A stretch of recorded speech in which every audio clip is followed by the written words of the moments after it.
Hello, good evening, good afternoon, good morning, good whatever, wherever, and welcome back to the Initiative Order and to Chalice. You're here with us again. Look at that. 3 weeks in a row. Isn't that moderately terrifying? Don't worry, it will never happen again.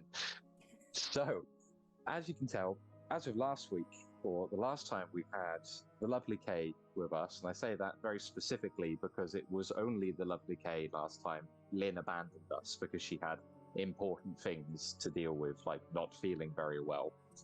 And unfortunately, on the realms of other people not feeling very well, Jago is no longer with us for this particular session. He is still alive. Wording. I'm very specific. So, before we jump on back in and reintroduce the world to what is happening next, let's run around the room, say hello, and then at the same time decide who we're going to say goodbye to later in this session. And on that note, let's start with Lynn. On that bombshell. Hi, I'm Lynn. I play Florance, who is part of the Dream Team duo with Burton. I'm reliably informed that I've been left in an alcoholic coma while the other guys were on their shenanigans last time. I have no idea what they've got up to, and they haven't told me yet, so I'm looking forward to finding out what that is. Looking forward might not be the right phrase. Oh no, you can look forward to it. It's just you'll regret your poor decision making shortly thereafter. Okay, we'll go with that. And then Kay. Hey, well, I am Kay. I am here today playing Burton, who finally got a little taste of some of this horror that Jack has been going on and on and on about. I'm in a ship, mother lover, and there's a zombie with no skin on her face, and yeah, this is going to be fun. And here we are. Fun is definitely a word that will be involved in what's happening. For you two, maybe, who knows. For me, definitively. And as always, I'm Ben. I am this week's fiendish facilitator of fables, generally designed to foster fear and fascination. But let's go into our intro. Let's see what's waiting for us on the other side.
Hey, look, we're back.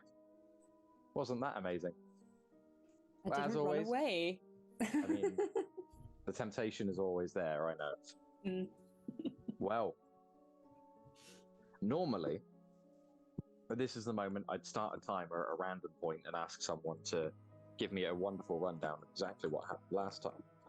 But that would have this horrifying side effect of giving Lynn any information on what may be coming. So we're not going to do that this week. because I find it funny not to. And Thanks. as with all my decisions in life, I go by what is going to bring me the most amusement. So, with that all said, we'll jump straight back in as we find our dear Florance is quietly waking from a stupor. A soft, wet sensation runs across your face as you wake. Oh. Okay, that is going to jerk me awake, regardless of how much I've had to drink. You snap your eyes open, fall back to find the muzzle of Bismarck lingering right next to your face.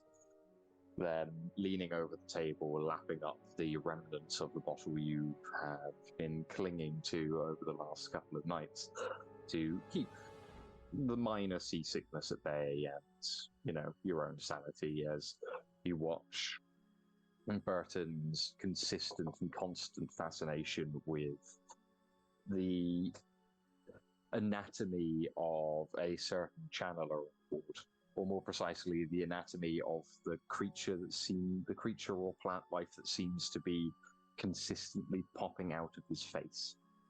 Yeah, let's not encourage the assumptions Jack's already making. Oh, don't worry, I'm not. To say that it's an odd thing to observe a man more vegetation than human at times would be an understatement, and it is one of the premier causes of you taking to the bottle that has sat so lovingly nearby. As you wake, besides Bismarck, you find yourself alone. The interior of the captain's quarters is completely empty. The large unmade bed that sits at the rear of the room continues to be unmade and uninhabited. You can feel a very soft rocking of the boat around you. And one of the first things that catches you off guard is the absolute silence. Normally on the water there is some noise, even if it's the distant cawing of gulls or the sounds of Sergeant Fossell bellowing new orders at those outside, or even just Jack and Burton loudly talking. Right now, besides the low panting of Bismarck as he pads around the room, nursing his own soon-to-be hangover, there is nothing. Can't just say, "Isn't this nice?" and go back to sleep, can I? I mean, you could. It would make for very interesting content. Right. The fact that it's silent is unnerving, so I am going to heave myself out of bed, grab my various weapons, being a knife, my bow and arrow, and sort of peek out onto the deck of the ship in case, Mr. Canehurst came back or something.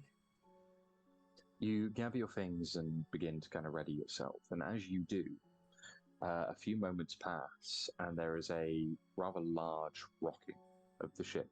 Mm-hmm. The entire vessel turns, rocks violently and suddenly to the left. Completely out of nowhere. I'm still going to go and stick my head out the door. I'm not going to go rushing onto the deck in case there's danger out there, but I'm just going to be cautious and stick my head out the door. Maybe with a few quicker steps than previously. Mm-hmm. The ship, as I said, it rights itself rather immediately. It's almost as if you can feel a heavy wave hitting it, just pushing it to the side, or it rests once again. Even with that, though, you rush over the door, swing it open, and find yourself greeted by a thick fog. Immediately, it begins to leak through the crack in the door and spread its way in, almost as if fingers working their way through the air into the quarters. Okay. Beyond it, I was gonna sort of shout hello and see if there was anyone else out there potentially. You call out, and a moment or so passes before you start to hear footsteps, seemingly very, very distant. You can hear them echoing. Mm-hmm. As if they're off the boat. Mm-hmm. Okay. As if they are quite far off the boat. They grow closer and closer and closer until eventually the fog in front of you breaks slightly. You see a shadowed figure making their way over to you, walking in quick step, and Sergeant Fussell breaks through the mist rather rapidly, stopping just short of the door, stamping a foot down and offering you a quick salute before twisting his attention just back behind him. Warden, I'm glad you're with us. I was told to let you rest. And Captain, where is Sergeant. everyone? Sergeant, sorry. Where is everyone? Well, please, he gestures for you to enter into the fog with him. Just behind him, you can see these deep lights that seem impossibly distant.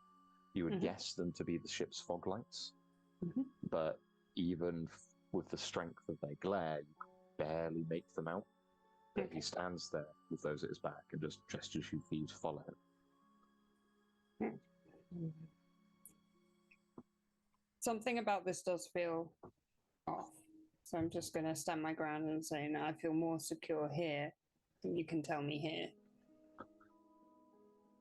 Understandable. As he says it, there's another rock. The ship, again, pitches to the left. He moves as if expecting it almost, immediately bracing himself and kind of holding his posture slightly before Will I returning notice? to his... It's easy to notice. Okay. But again, it catches you off guard. You have to grip to the side of the door just to keep yourself steady. In short, Warden, we have come across I wouldn't say a wreck, but a deserted ship. Okay. Your partner and the Chandler have embarked onto the ship with 3 of my men. They haven't come back, and I haven't heard anything of them in the better part of an hour. Okay. In which case, I best look for them. Okay. Can you take me to the ship? I can. I recommend you keep close. The fog is becoming thicker with each passing moment. Duly noted. I'm going to keep a hand on my knife as I follow him through. You step in behind him, and the 2 of you start to walk forwards. He takes 3 steps at a time, and on the 3rd, he always stops just to kind of catch his bearings. You can see him actively looking up towards the fog lights. Permission to speak plainly? Granted? Something is wrong. He says and immediately starts picking up his steps again. You've been on the ship. You've been on the ship for at least a few days, Warden. Takes another 3 steps and another, and you continue walking. We should be at the we should be at the prow of the vessel by now. He says as he keeps walking forwards. If I turn to look back behind me, will it look like I've progressed at all? You see nothing but fog. Okay. The fog came in earlier this morning. There's no wind. The ship pitches again to the left. There's no light. And there's no sound. He takes another few steps forward and again has his eyes locked on one of those lights. And the only way I can navigate my own ship is through those. 3 more steps. Another pause. As I said, we sent 3 people with your partner and the channeler, and I haven't heard from them. No one's come back, no noise, no communication. Nothing. No sound. There was a moment where Jack clambered up the side of the ship using vines in a more than slightly disconcerting way. He stops. There's another rock of the boat from the left.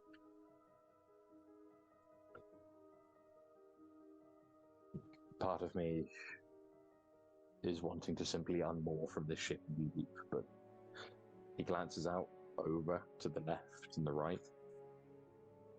I don't even know where the wheelhouse is anymore. Okay, well, if you can get me to as close as you can in this fog, even if we're walking for ages, to try and get to the other ship, I would like to try and save my friends before we move on. Of course. You take a few more steps and then a few more, and you find yourself walking for 5 minutes, maybe? It's hard to track time in any other way than the rhythmic tapping of your own feet against the wooden boards of the ship. Eventually, you come to the point where the light hanging, or the hanging fog light, sits in front of you. A single low blue lantern glowing out and causing a small spotlight that gives some form of break to the fog. And hanging just next to it, slowly clacking as it pitches to and fro, is a small wooden ladder, stringed by rope on either side, just knocking against the side of a much larger ship. Mm-hmm.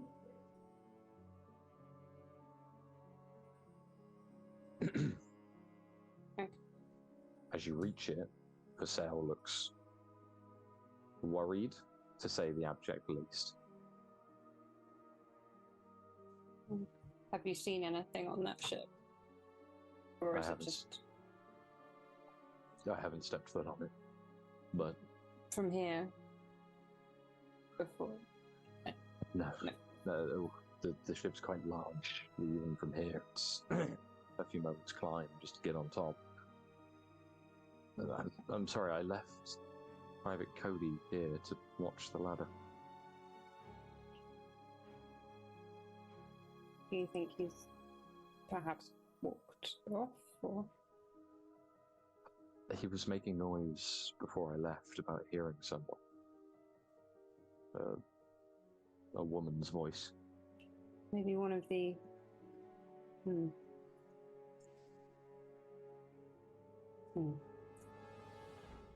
Okay. Well, hopefully he returns.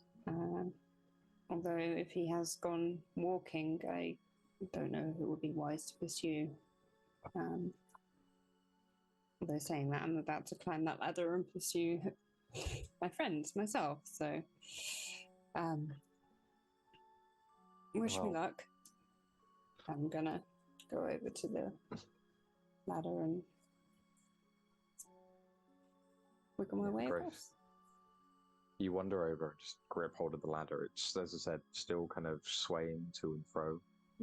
And when you grab it, there is a distinct chill to it, as if it's had cold air run across it for years, let alone days.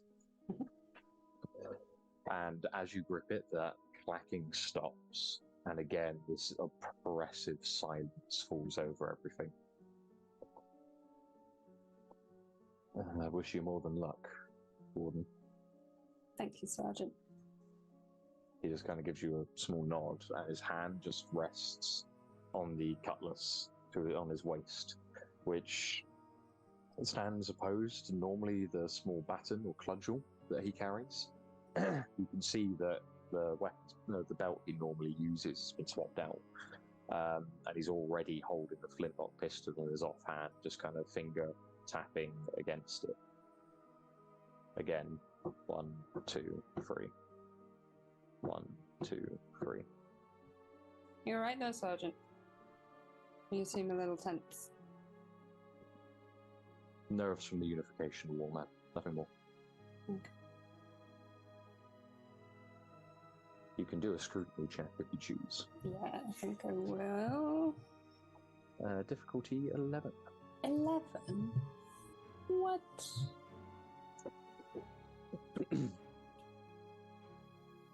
Okay. What's my scrutiny? 2. That's a 5. Well, there was an attempt. As far as you're concerned, he's speaking honestly. Probably Okay. just some tick from the war. Yeah. Plus, oppressive fog. Ship seems oddly longer than it is. Okay, he's been trustworthy up to this point. I think I'm just gonna nod and then continue on my way. You give him a nod and start clambering up. The ladder is easy to ascend, if discomfortingly so. In fact, as you start clambering up, you almost feel as if the ship itself isn't so much just drawing closer, but moving towards you. And by the moment your hand passes over the ropes and onto the deck on the other side, there's a small shift as your fingers lay in place, and you pull yourself up. As your fingers pass around small pieces of shattered and stood upon glass. Immediately, you pull yourself up onto the deck of the vessel. This long, large cargo steamer. The deck itself isn't as beset by the fog as below you, which even as you turn and glance down, the ladder just seems to drop off into eternity. You can see across the ship. Sorry, go on. Oh, I'll let you continue because I think you might answer my question in a moment, so that's fine. Fair. You can see us across the deck of this ship quite clearly. You can see directly across from you there's a large cargo winch and crane that hangs over a sealed door that would lead down into the lower decks for larger points of cargo. To the left of you there is a large kind of section of the vessel closed off with a small port door or port locked door and a long kind of pathway that leads around it where you can see just smashed out portholes that you assume to lead into rooms inside. There's also a ladder that leads directly upstairs or up a single level to a wheelhouse that looks over the rest of the deck and off into the distance. And once again, the first thing you notice of the wheelhouse is the large piece of glass that would be fitted into the front has again been smashed out. Okay. I'm going to go, I think, and investigate the wheelhouse first. And also this upper level, I can look over the deck and see if I can spot Burton and Jack as it's less affected by the fog, but also a better vantage point. You make your way over. There's a long, kind of small metal ladder that ascends directly up into the wheelhouse. You grip hold of it, and again, do you wear gloves? Yeah. Okay. You I can believe feel. So, yeah. I don't see why I would. No, I'm practical. You can feel the cold of the metal permeate through the gloves. It's almost enough to touch the skin, rather than just that same aura of chill you would occasionally find. You clamber up into the wheelhouse, or more precisely onto the small landing that runs around the wheelhouse and to the open door that leads directly inside. The interior of it lies mostly bare. It's a small room with the wheel and the appropriate ship's controls sectioned off on both sides. A heavy rifle lies abandoned on the floor. Chambered only for a single round at a time. Bolt action mechanism. The end of it, or the pommel, so to speak, is covered in scratches and dents. And just as I say, it lies completely abandoned. Is it in working order? You pick up the rifle and check it. It works perfectly. There is no rounds in it. Is there ammo nearby?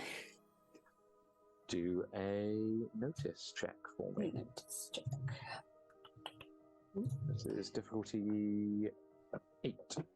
8. To 8. look in a room. Okay, my notice is 3, and I'm clicking on all the wrong things. Here's roll 20. Oh, I did not want to do that. That's an 8. That makes 11. I win. I win at noticing Perfect. things. You spend some time just glancing around the room, and there's nothing immediately apparent. As you kind of dig around a little bit more, you realize that just behind the wheel, there's a very small box that seems to have been purposely pushed in and hidden. Originally, it bore a padlock. You can tell that from the fact that it lies not so much unlocked, but snapped on the floor directly next to it. Inside, there are a few spare cartridges. 3 in total. They give the immediate feeling with the level of success you got that it's not so much they were purposefully left, but more that they seem to have just been missed when someone rapidly drew everything out of that box. I am going to... It's really tempted to troll them and say, no, I'll leave the gun. I'm going to take the gun and the ammo. Solid plan. You pick it up and just check the rifle one last time. Are you going to load anything directly in? Because I tend to rely on my bow and arrow more. I think I will not... Actually...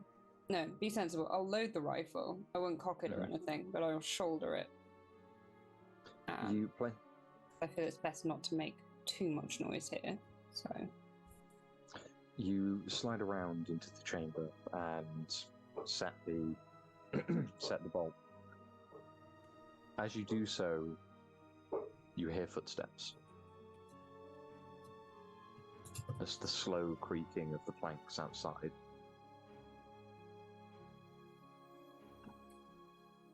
Can I look to see if it's Jago Burton? Can I see from here, up top? You glance out, and just over the deck, you can see the briefest instance of a figure making their way around the left-hand side of the ship. Okay. You only catch a glimpse of them, a brief note of a kind of thick yellow coat that runs over their person. The shine of kind of the exposed skin on the back of their head, just in this loose light that hangs there. Okay. I am going to go out, back down the ladder. Probably as we're on the deck of a ship and I would imagine if this person's hiding around a corner, there won't be human around the room, so I'm going to draw my knife and then just try not to be too creaky on the floorboards and sneak my way over. Make me a stealth check, please. Stealth check. Is there a difficulty to this? No. Oh, this is just saying how sneaky you are. How sneaky I am. Okay, I've got a 3 in stealth, and I keep 9. That makes 12. Okay, wonderful. You make your way around the corner quietly, drawing your knife and just kind of keeping the blade ready to go if need to be. As you make your way around the corner, you see, again, this long corridor between the edge of the ship and the cabins.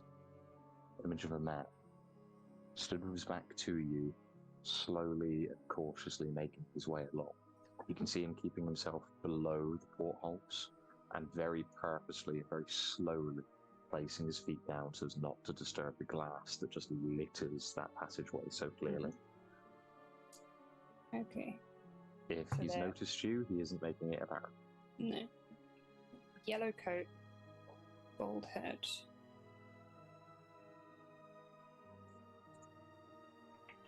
I think it doesn't really, to me, it doesn't quite fit Jack's description.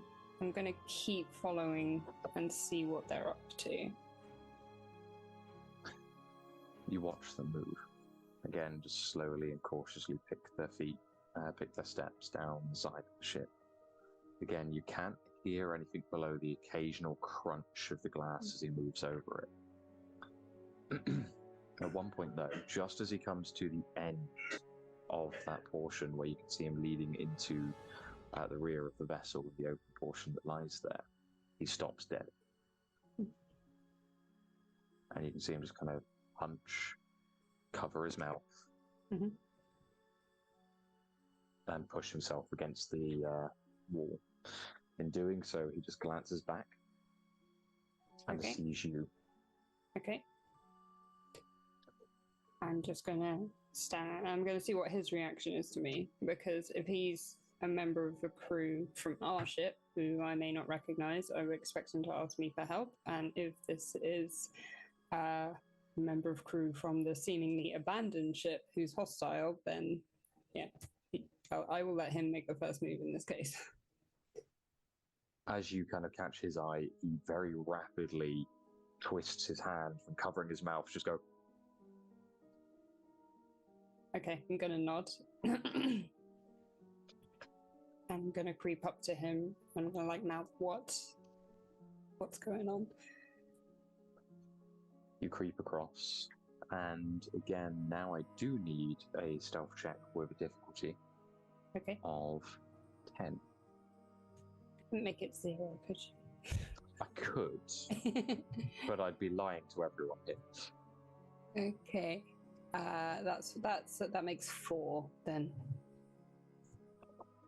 You begin moving forward, and as you drop yourself down, your feet crunch on the glass with each movement, and he immediately just calls for you to stop. In which case I do. You kind of stop moving. And as you do, the silence falls again.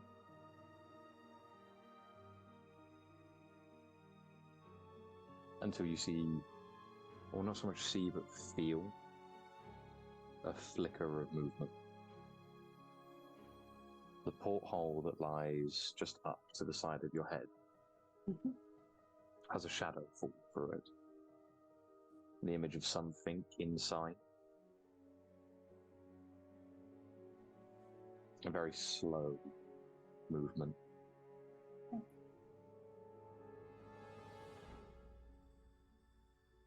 Can you hear her? Pardon? You speak and then rapidly realize it isn't the man down the way saying anything. His mouth is still firmly clasped shut. And as you respond, you hear a voice slowly echo out from the porthole again. Can you hear her?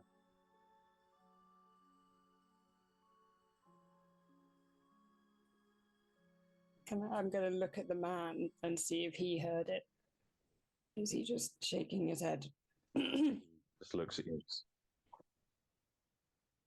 Okay, I'm going to follow his lead and stay stum. I believe that he's got good reason to be acting as he is. You keep quiet, holding your mouth in the same way he does. You just wrap your hand across it, as once again you just hear. Can you hear her?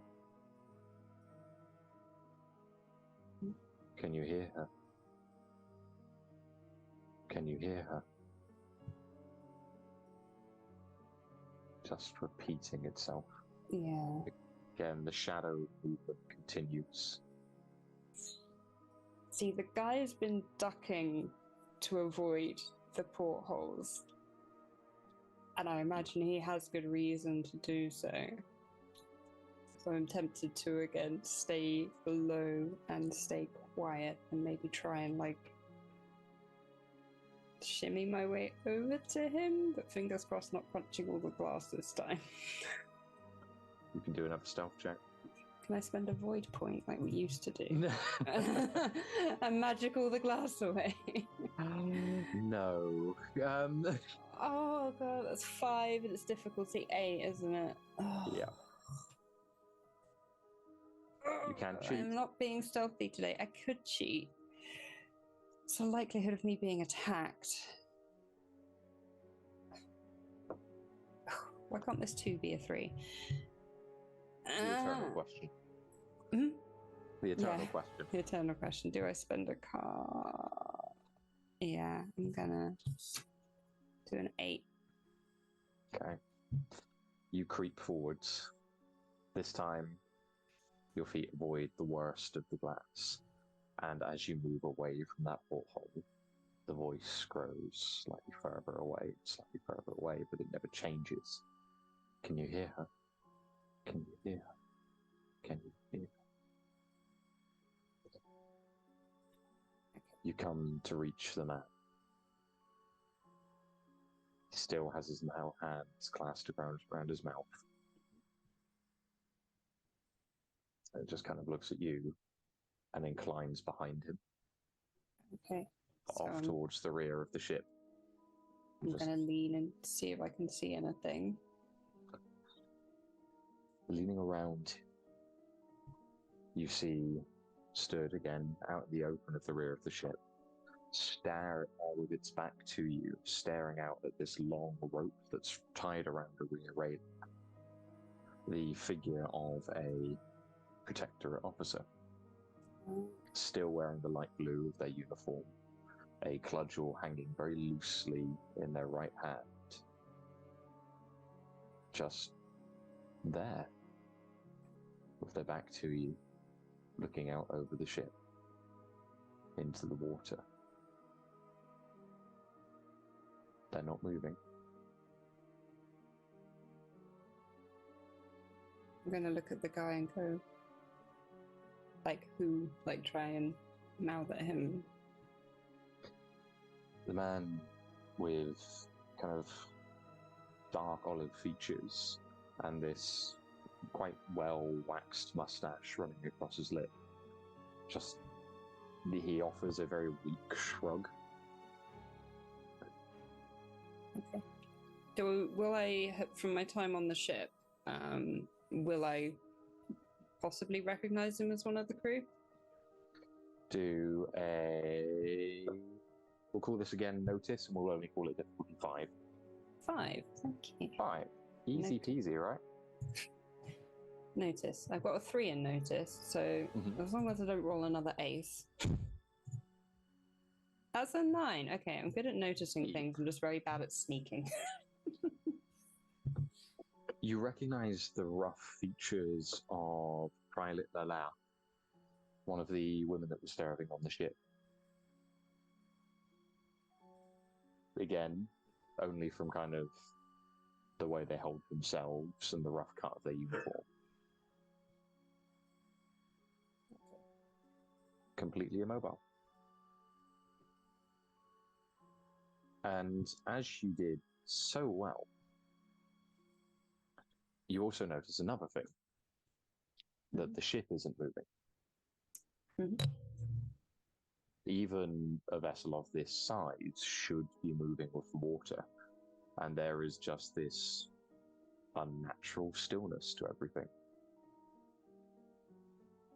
Is there a way in which I can get around that protectorate officer and observe, like, their face from a certain angle without being seen? You can certainly try.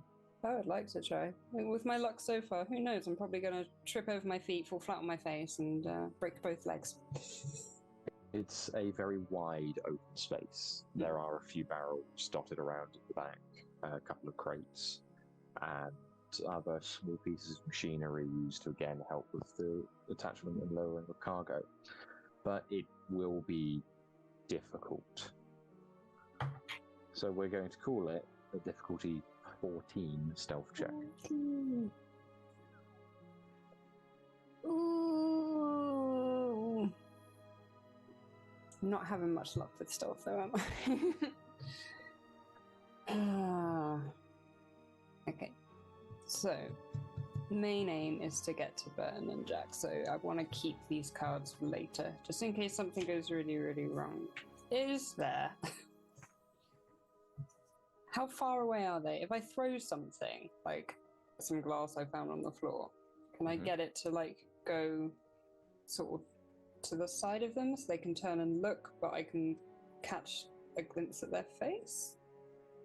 It would be relatively easy to do. Okay. Not an overly difficult thing. It would just be a thrown weapons check or grace. And I'd say difficulty 7. Grace. I don't think I've got any grace. Oh no, I do have grace. I don't have any charm. I could have told you that, Lynn. Thanks. You're welcome. Difficulty 7, right? Okay. Yeah.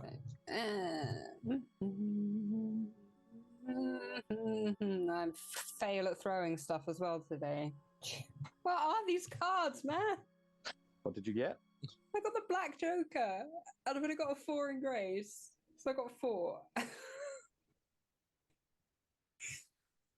Oh my days! You reach down and gather up a sword of glass. And in doing so, you just kind of loosely start slowing down. It causes small sounds as the glass begins to rattle and push against itself. And as you do, the man beside you very quickly wraps his hand over your shoulder. Stop. Okay. And as he speaks, you see this just look of panic as the words leave his lips. Okay. And he glances to one side, as do you, as Lelea begins to turn. Her form, very slowly, very jerkily,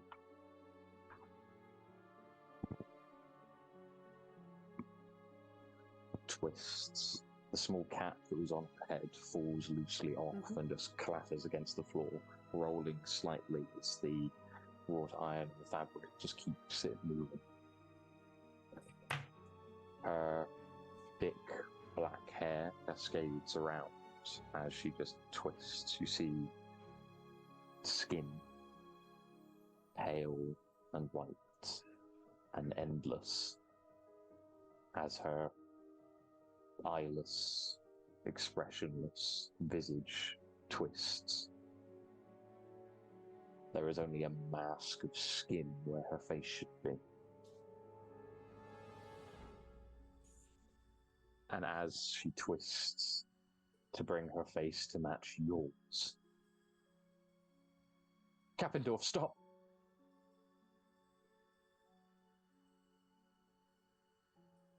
Did she say that?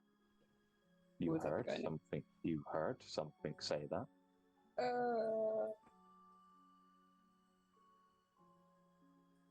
Kappendorf, stop! She takes a step forward.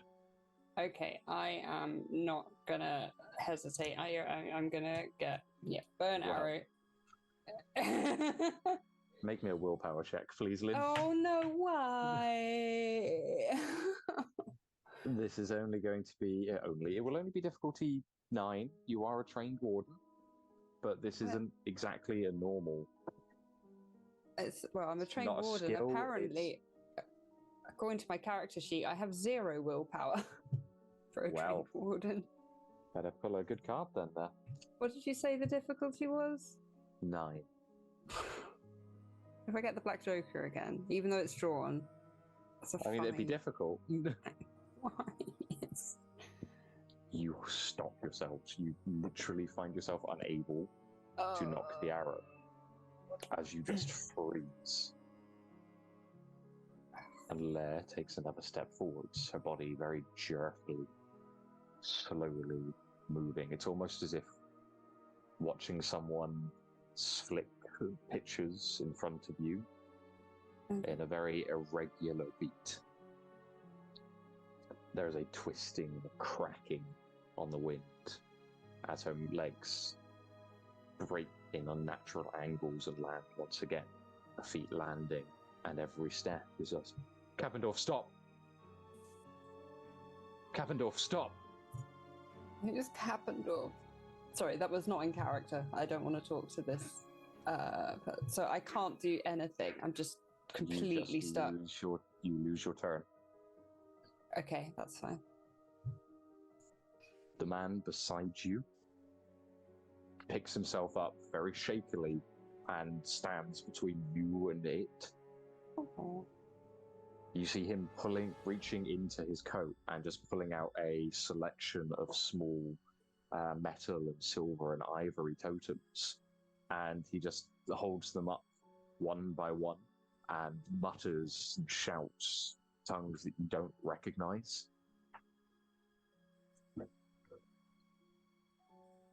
And every single time he does, Lalaire continues to step forward, continues to move, continues to mutter, Kappendorf, stop! Kappendorf, stop! She is a couple of feet away from you. The man is rapidly just discarding small icons that just hit the deck and scatter off into the water below. You never hear them make impact. Okay. Well, if we're going, she's a couple of feet away. Is it my turn? It is. Can I please attempt to shoot this woman in the face with the gun this time? What face? Like where her face should be, that bit. You certainly can. It'll be a long guns check of difficulty 6. I do not have long guns. So I just need to beat 6, right? Yep. It would be, or long arms, sorry. It's intellect. Does archery count? If you used your bow and arrow, yes.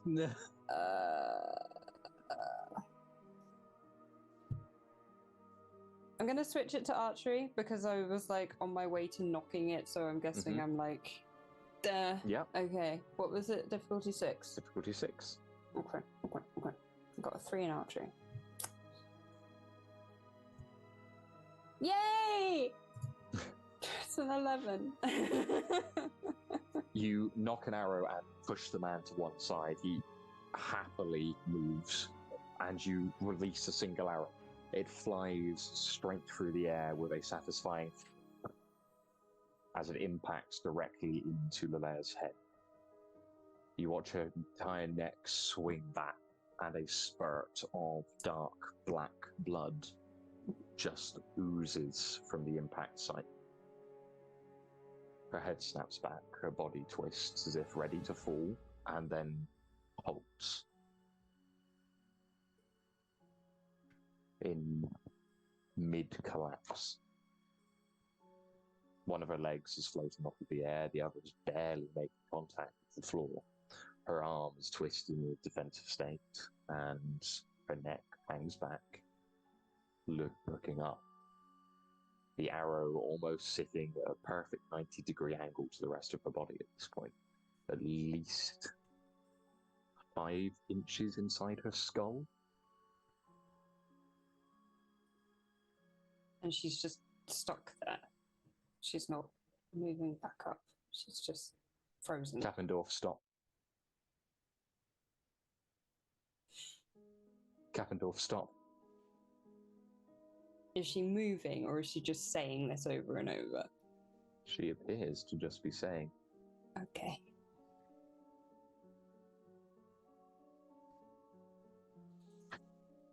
And she's only a couple of feet away. A couple of feet. Okay. How close am I to the edge of the ship? Because you said matey boy was throwing stuff overboard. You could fling yourself off. I don't want to fling myself off. Yeah. I want to fling her off if she's only a couple feet away. It's completely up to you. Can I please yeet the zombie thing? You move towards it, taking a couple of steps and just keeping your bow to one side. As you reach out towards it, Kappendorf, stop. The head snaps. Oh, heck. The arrow that you've just fired, the very base of it, lingers maybe an inch from your own face. And as you take pause, one of her hands just reaches up and This was is a mistake. placed upon your face. Oh, heck no. I'm yanking myself back from that. You immediately withdraw as you can see the other one coming up to match it. And as once again you hear the words, Kappendorf, stop. Okay. You glance behind you and you see the same man from a moment before. Now you see him, you realize probably Karnakan descent. Mhm. And behind him, slowly cracking across the glass, you see the figure, the Private Egbert. One hand running along the railing, supporting himself. His loose auburn hair flowing to either side his featureless face. Can you hear her? Oh, that was the dude. Can you hear her? Right. I'm assuming that matey boy in the yellow jacket can hear him, and I am going to let him deal with him because I don't want to take on two of these at once.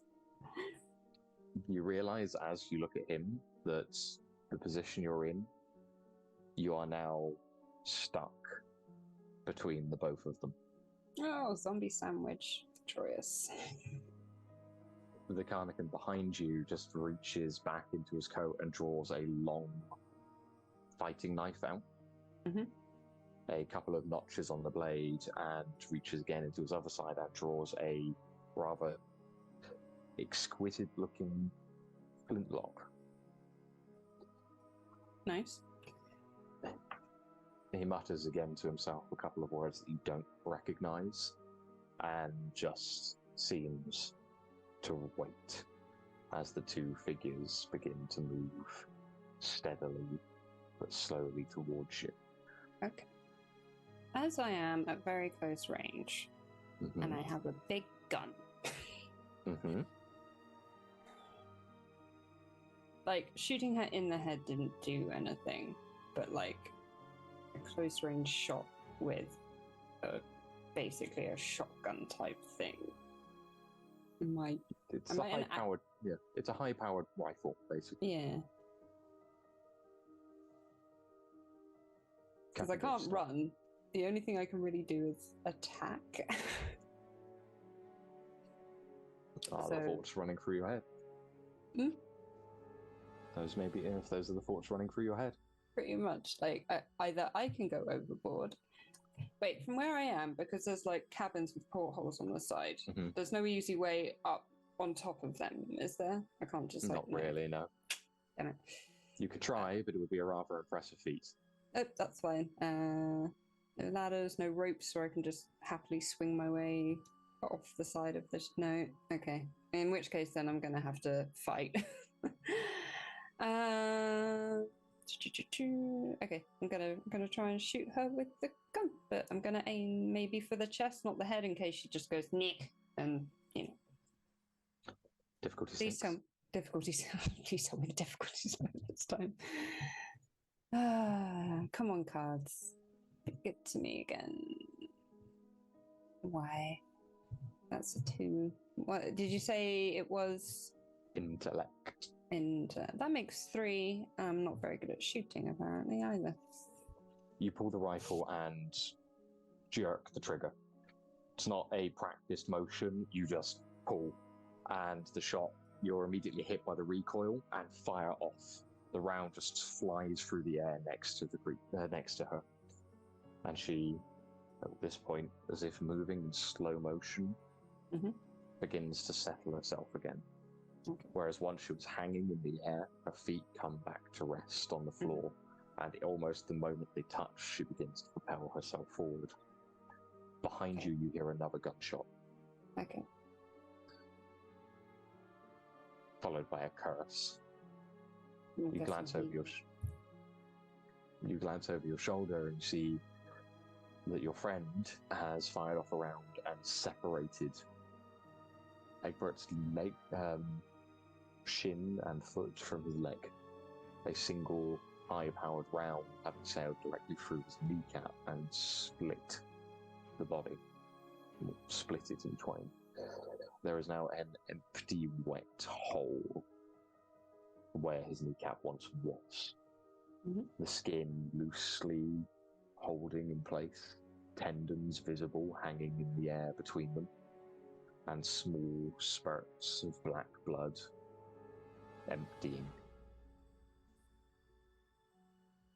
It still holds there, still upright, still holding itself up by that arm on the side of the ship. Can you hear her? Can you hear her? Gaffendorf, stop. What's your defense? Oh, there's Can I another drink? one. Can I There's get you another to- one coming. Can you make a defense check for me, A please? defense check. Ugh. This is, again, only difficulty 6. Only. Especially when we keep pulling aces and 2s. Yeah. I mean, even the game says 6 should be easy. But, you know. Got a 3 in defense plus 4, 7. Yay. I won. As you turn back, Lila is on top of you. Her form having silently moved its way across, hands stretching out towards you just again to wrap around your features. You pull yourself back and hit into the back of the Carnican, who is rapidly pulling the pistol to one side, readying the knife as he steps towards Egbert. She just holds there, hanging loosely, her fingertips very, very close to you. Okay. The arrow is still in her skull. Yeah. I mean, I could try and. Well, no. If her arms are outstretched, I can't reach that arrow because I'm too. Nope. No.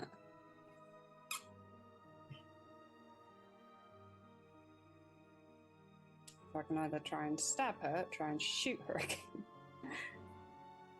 Maybe try and throw her overboard. You can Smack try her in the anything. head. I know I can try anything, but the thing is, my successes don't seem to be working today. I think what I'm gonna do is, because the rifle's quite long, I think I might just try and bludgeon her with it, because I know my ammo's low, but it's still gonna be hefty. So I'm gonna try and smack her. Okay. And then if I can get it from the side and somehow end up pitching her overboard with some sort of miracle, that would be amazing. I mean, we can all hope for miracles. It's fine.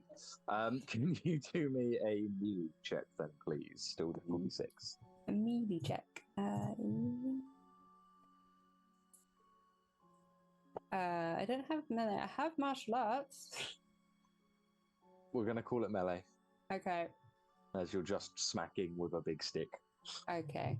In which case, that's a 0. And you said difficulty 6, right? Yeah.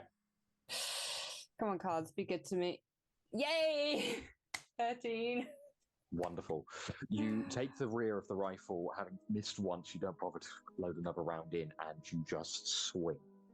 Rather than aiming for the head, you aim for the shoulders, enough to crack directly into Lila, and her body immediately contorts under the impact of the blow, twisting and following through as she hits the side of the ship. Firstly, she just twists around it. You can hear ribs shatter from the impact. You can see her body break and bend. What should normally be a killing strike, she merely holds there. Her chest quite literally molded around the railing at this point. Blood again just running clean through as her face twists up to you and the last time utters, "Kappendorf, please stop." as you take the rifle, crashing it against her skull and sending her form wrapping further around the railing and into the water below. You hope. She simply drops into the fog. You can hear Just the gonna hope fluttering if of her clothes. If she is still alive, I'm just hoping it will take her a little while to climb back up and buying us some time. Behind Okay. you, Yep.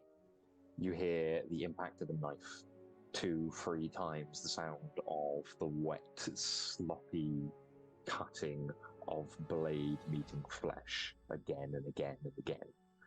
You hear this belabored shouting as you twist back to see the Carnacan having gripped Egbert with one hand and just repeatedly slamming this knife into his chest. Again, you can see gouts of black blood oozing out around it. You can see skin and bone and flesh sploughing away under the impact of the blows. After the fourth, you can cleanly see into Egbert's chest cavity, into the tatters of the lungs that were there. And even as he's held there, you can watch as his fingers just wrap up and around the man's face, cradling it. Can you hear her? Can you hear her? I think Can I'm you going hear to her? try and dash forward and just grab Egbert's hands and try and prise them away from Thingy's face. Person who I recognize, whose name I've forgotten already. You don't know him? He's just don't a I? stranger to you. Oh, is he? Okay. I just assumed he was on a crew member on the ship. Okay, I'm going to go help the stranger. You rush over. Do me again. Now we will say a martial arts check. Which you Yay! have. Difficulty. Still 6. Yeah, this is you. You might up it to like 55 for all I know. That will be 54. 7. You rush up and grab their hand, starting to pull Egbert away from the stranger. As you do, he stops slamming away at the chest, instead takes the blades to the elbow of Egbert, severing the arm in a single deft strike. There is a fluttering of skin and bone as the arm comes loose, and even as it does in your hand, there is no loosening of its grip. It still wraps its fingers around yours. In fact, it redoubles its grip. Okay, lucky me. And you hold it there, now fully separated from the rest of Egbert, literally entwined fingers as the stump of his forearm continues to just hold in the air as if still attached. Egbert's form falls back from the Carnacan, who glances at you and just nods before taking a deft swipe with his knee into Egbert's stomach and hurling his body over the left-hand side of the ship. That's my main issue. Okay. He's maybe gone, but taken a while to climb back up. So I have a hand attached to my hand that I'm guessing isn't too keen to let go. Not even remotely. It can't just like prise the fingers off a little bit. Okay. You take your hand and start trying to pull against the fingers. I need you to make a might check against difficulty 12. My might is -2, so I need Just at wanted least to give you a hand. Da-da-da-da-da. X. Okay, you gonna be nice to me, cards? Gonna be nice? Give me a 14. Go on. That's a 12, but that makes it 10 because I'm -2 in might. You try to pry the fingers apart, but they refuse to give. If anything, again, they continue to double in, and you can see the once fairly unkempt nails of Egbert start to sink into your skin. You see the flesh start to redden and push and break from the impact. Take a point of damage. As you do, and just kind of reel back, grimacing and grunting as you try to pull them apart, you hear the man just from nearby, "Hold still, I'll cut them loose." The Carnacan takes your left, with his left hand, brings your hand up, and just very quickly but expertly swipes up with the knife, severing the fingers that are holding you. In a gout of, again, thick, black, viscous blood, the fingers are separated and have no purchase on you. The hand is still hanging there, though. You pull free, and it just sits there in midair, its thumb still twitching as the digit remains intact.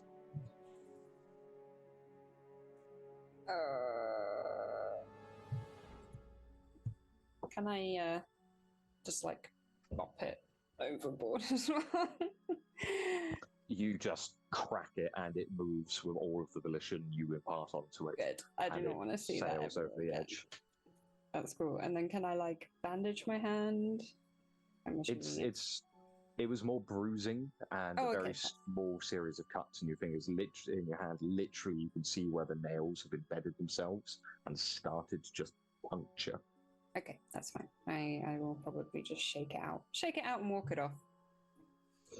You just shake your hand loose, and as you kind of stood there, the man in front of you breathes deeply. There are more. Please keep quiet. More? How many? I don't know. I saw many of them below decks, and a few aboard. I came myself maybe a day ago. You're not a member of the crew on the Biscuit.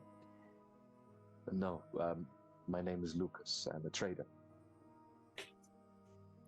I was just traveling through and came across the ship. I thought they may have needed my help, and I found only mountains. Okay. It's look, Warden. There's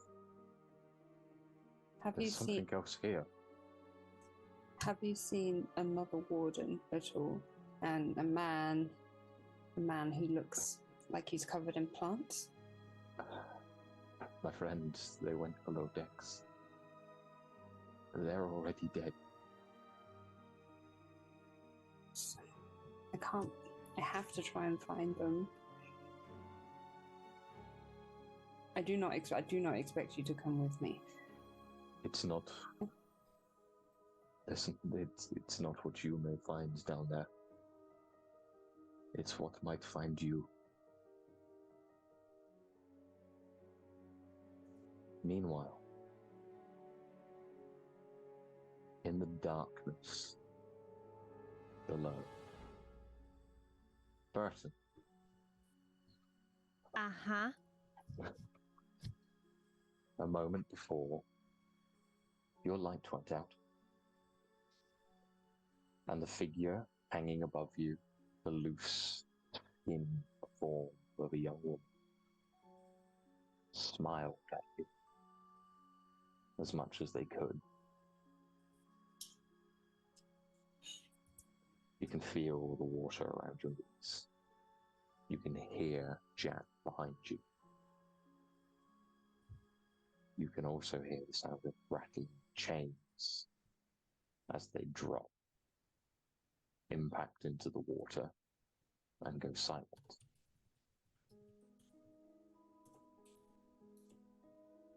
You can see nothing. Behind you, all you can hear is, Burton? Burton, where are you? As Jack's voice panically starts calling out for you.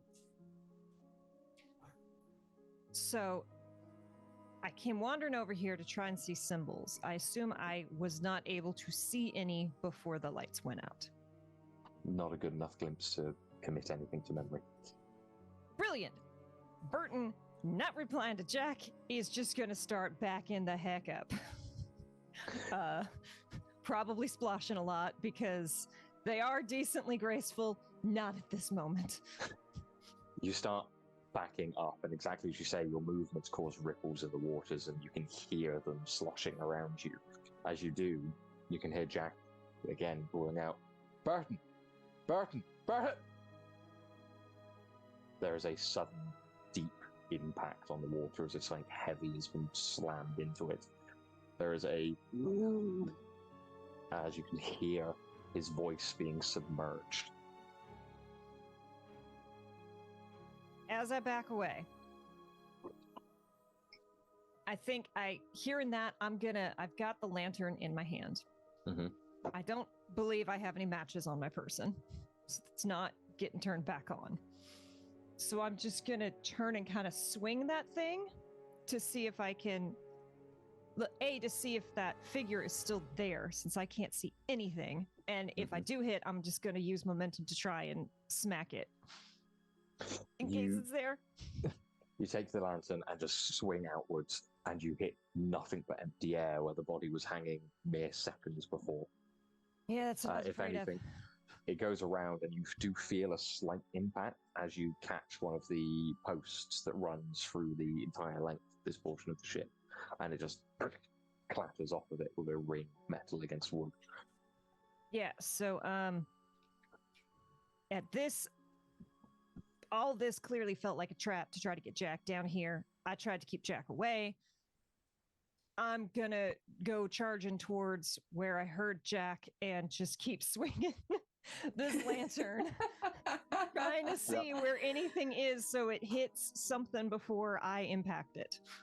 I'm gonna keep low, like swinging it low to the water because they're probably down low. There's no point in swinging it up high. You twist and just start swinging. You can hear in the middle distance the sound of rapidly moving water, of thrashing of limbs impacting against the surface rapidly. You can hear again these muffled shouts of Jack's voice as water forces itself rapidly down his throat and nose as he is submerged. You rush towards him swinging, and time again, the lantern hits nothing but air and skips across the surface of the water. At one point, you feel a slightly harder impact, as if hitting something that just kind of follows through with the impact of the lantern.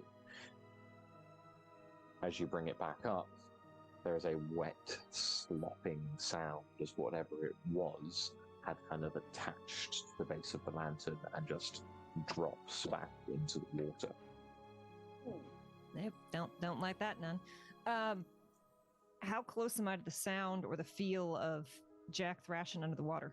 Feet, barely any. You could probably reach out and grab him.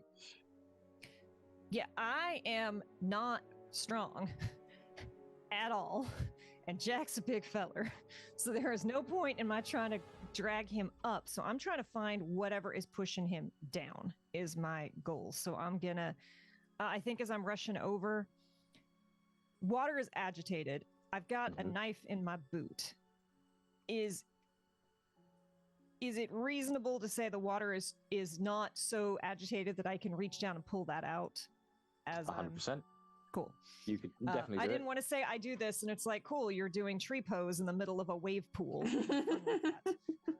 No, you're absolutely fine. You dive your hand down to grab the knife, and as you do, your fingers wrap around the handle and you start to draw it out as you can feel something in the water just brush up against the back of your palm. And very forcefully wrap its fingers around you and push your hand around the blade and keep it in your boot. All right. Then I'm gonna let go of the hilt. Does it change its behavior at all? The hand holds in place, and as you kind of stand there, you realize that the thrashing has stopped.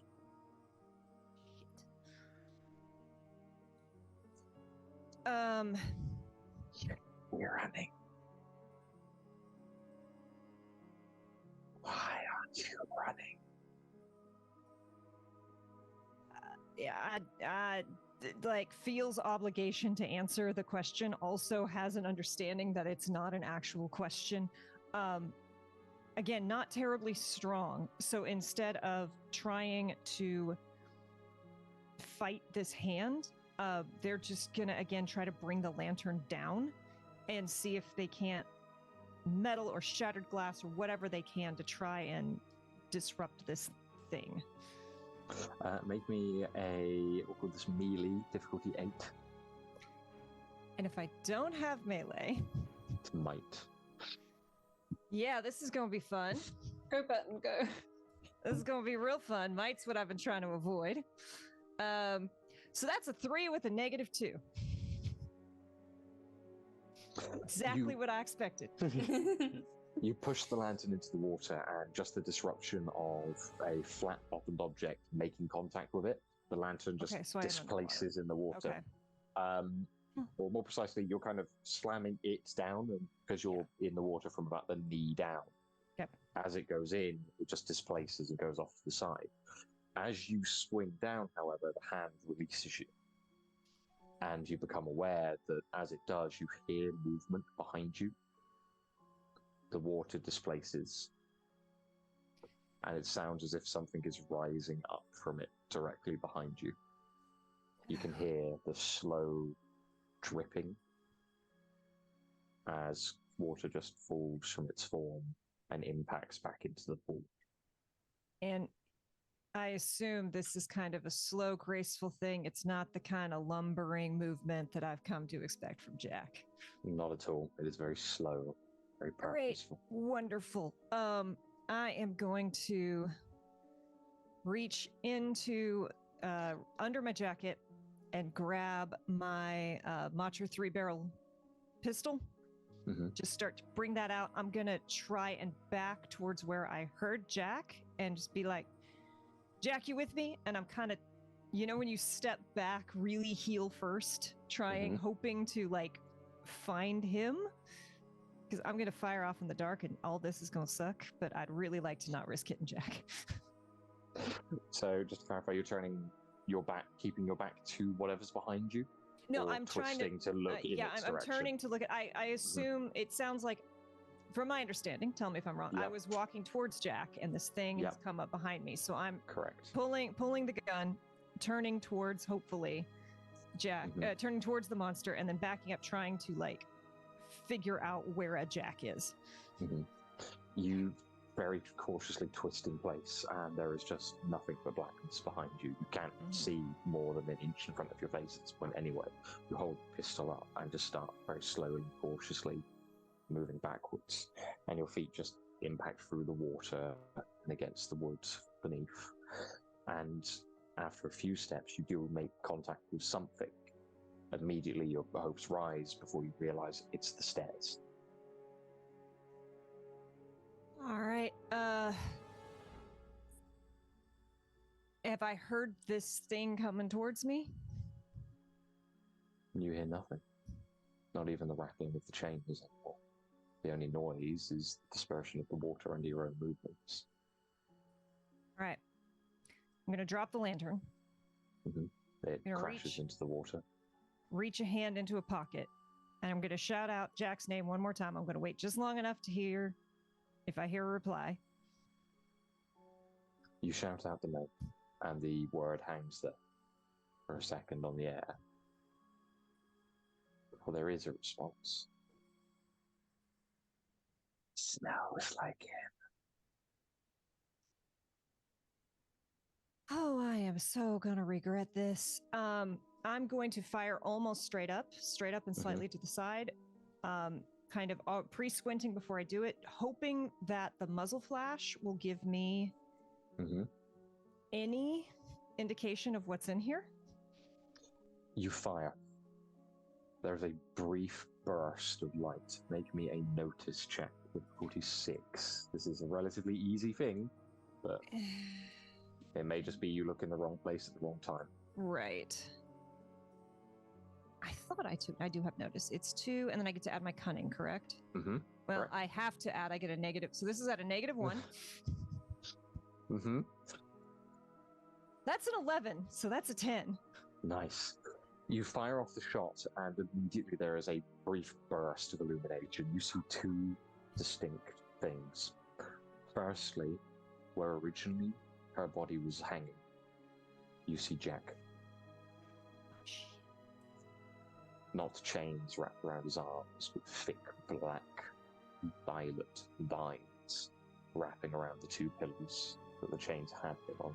His body is loose. It is dead.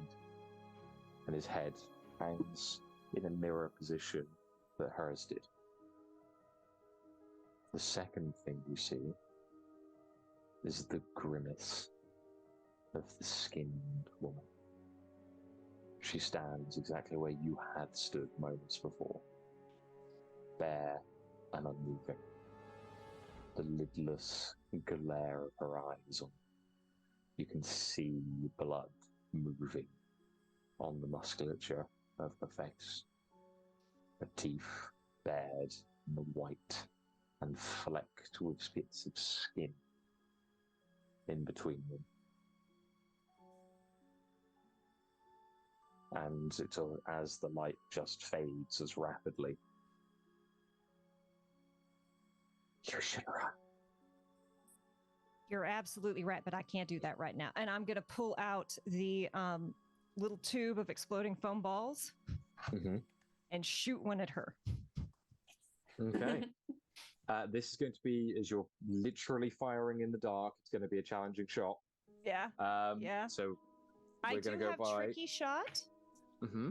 So when making an attack, I may ignore one negative. One okay, minus. cool. Well, that's going to make this slightly easier then. So I was going to make you do a difficulty 11 with 2 cards picking the lowest. Now it's only 1 card picking whatever it is. And this will either be, and this is completely optional on which you want to use, either pistol or alchemy. So I don't have pistol, but pistol is grace. So Grace, correct. What is alchemy if I don't have it? Intellect. Intellect. Okay, yeah, we're gonna go with grace. Mm-hmm. Unless okay, I've said I'm gonna do this. However, I should have. This is necromancy, clearly. Mm-hmm. This doesn't seem like she is under the effect of a spell. Like, this seems like someone who has. Basically, I'm asking, do I get the impression that counterspell would do anything at this point? I think that has to be more like when it is. Whatever has caused this is in effect, and I can't. I would have to say, if you want to try and make that judgment, it would be your action to basically plumb your knowledge on necromancy. Cool. I will do this first. Okay. So, as I say, grace check, difficulty 11. So I need a 10. Come on, cards. Come on, cards. That is a 10. That is a 9 plus 1. You pull out some moral support. Your moral support is ineffective. You draw the small barrel that was handed to you earlier, the small brass canister, pull back the plunger and depress it. Immediately there is a pop as the ball fires outwards.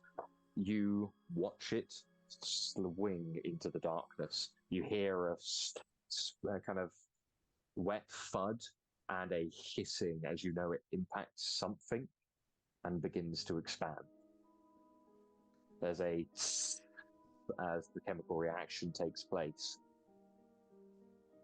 So, I don't know what just happened.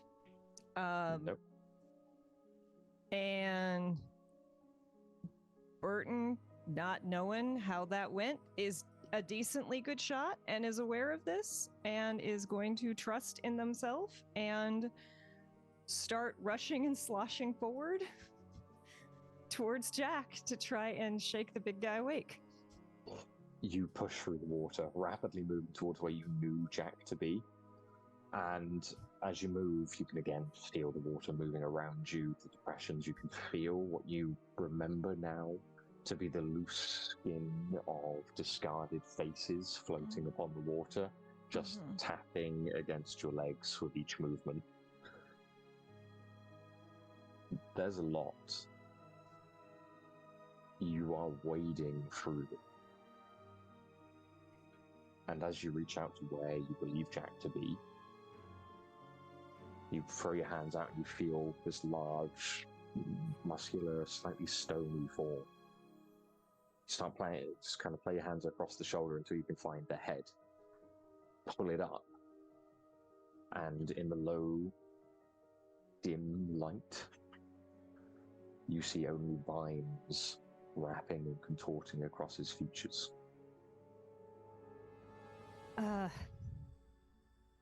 All right.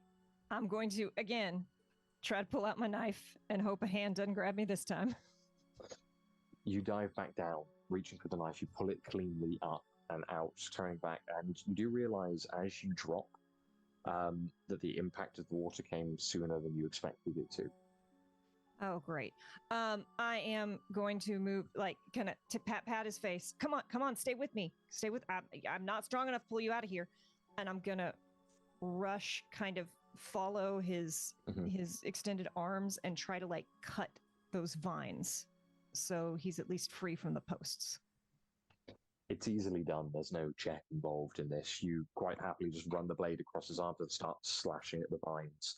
There is a resistance to them as they start to go, and as you slice through one, it doesn't so much as come loose as you feel it flail away.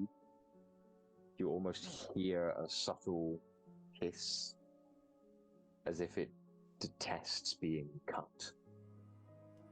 There is a grunt from Jack with every slice. You sever one, his left arm comes loose, and his full weight just kind of drops onto his right. You hear a slight pop as his shoulder disconnects. Oh, I am so sorry, and I really want to stop and listen and see if this lovely skinless woman is doing anything, but I don't have time, so just again, kind of following his body back, kind of pat the cheek again, like, come on, buddy, stay, I need you. And then kind of hoping that the pain will help wake him up, snap him out of it, and just start on the right arm. You give him a couple of slaps, and his face just is dead weight. His head rocks slightly to the side, and apart from the grunt of pain, as the vines continue to writhe about his person, you begin to move up the right arm, starting to find the connecting vines, and you become aware from behind you the sound of the water just slowly dispersing. A very subtle, graceful movement as it's just pushed, and you start to hear a very low whistle.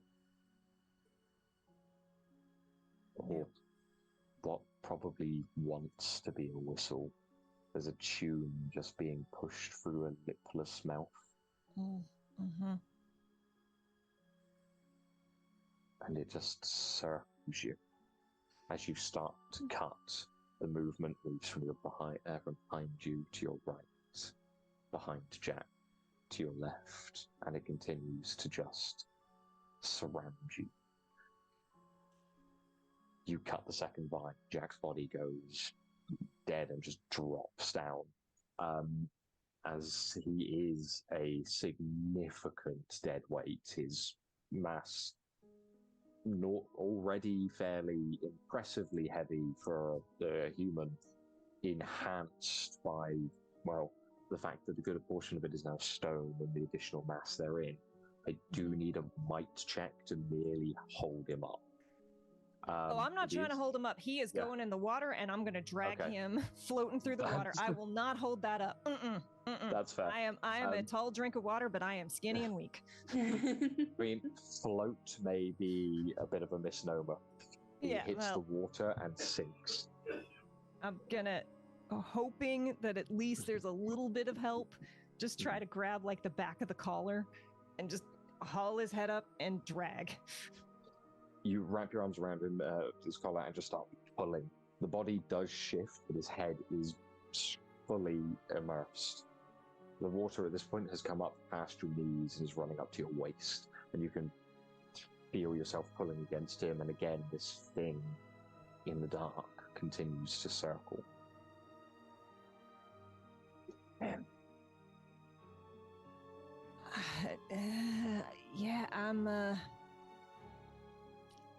Good God, I wish I had my cards from last session. This is so bad.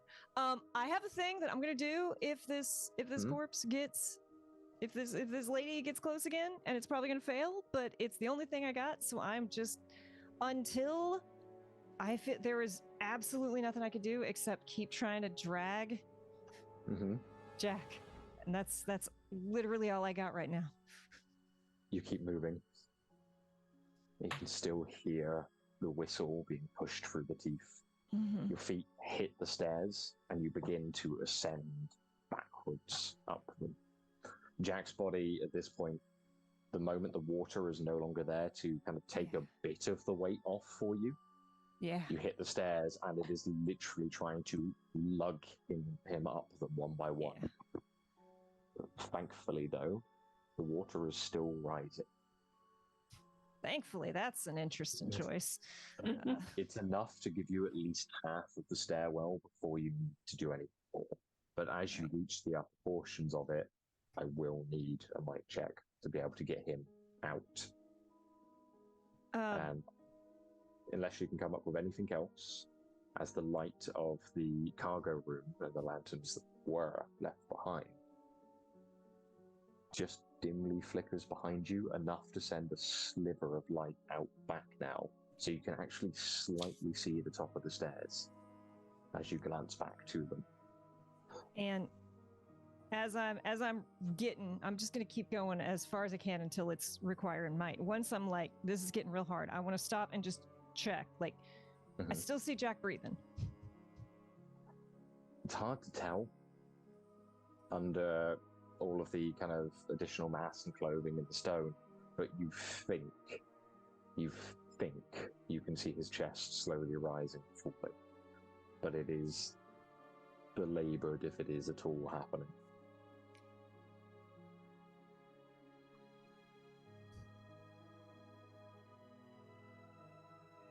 It's going to be a mic check of 8 to lift him out of that room. And what I'm going to ask you to do is flip the card. Bear it in mind, as we're going to go on to a quick break for 5 minutes. So I need a 10. You want me to flip the card and not say it? Oh yeah, I don't get to see the cards, so... Alright. Oh. You mean I could have gone, oh yeah, just straight 14s all night. Look at me. Well, the chat would call us a liar. Yeah, good point. Danny would tell me he wouldn't want you to succeed where you should be failing. Card has been flipped. In which case, we will see you all in 5 minutes as we disappear for a very quick break. See you shortly.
Hello, welcome back.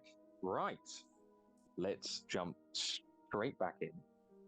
First and foremost, what was the flip? So, before I tell you, I will note, I said multiple times I'm trying to avoid doing might. Yeah. So how would you like to tackle it instead in that case? So, there is a very good reason this might not work. However, instead of reaching down and trying to pull Jack up, Burton is going to put both hands on his shoulders. Their eyes are going to glow purple and their voice is going to distort as they say, I need you to get up, and use mind control. Ooh, okay. Give it a go. It doesn't say the thing has to be conscious. They get one action that they're forced to control, but also if it's unconscious, I understand if that doesn't work. No, I'm cool with that. All right. I'm cool with that, yeah. So the card, the flip, was the 5 of crows. The spell requires a 10 of crows, but necromantic has been cut in half for the requirement in this space. So I just hit the target number. Yes. Perfect. You do as you say, your hands placed against his shoulders, and you send the order through his system. Normally, as with every other time you've ever done this, it's not so much that you force them to comply, it's more you force their body to comply. It's almost as if the person's mind doesn't actually really enter into the opinion that much.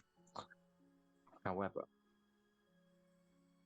there is a difference in Jack. And you feel this immediately. Normally you can it's almost as if you're manipulating a puppet with them. But with this, it's more akin to thrusting your hands into a pile of, well, writhing plant matter. There isn't one system to interact with in there. There's not the one nervous system, there's not one skeleton. There are thousands. And it takes a second for your spell to actually grasp onto anything resembling a target.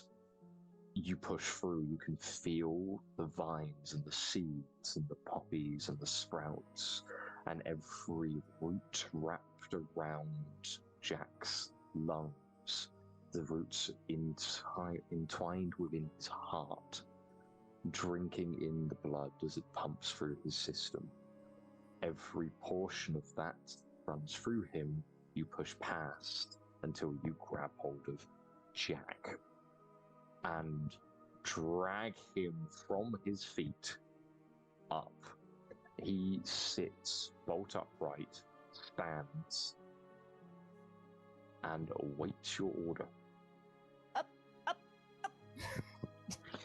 The body twists and charges up the stairs. It doesn't move in their normal manner. It doesn't walk. It slams hands onto them and clambers up like one would expect an animal to do so.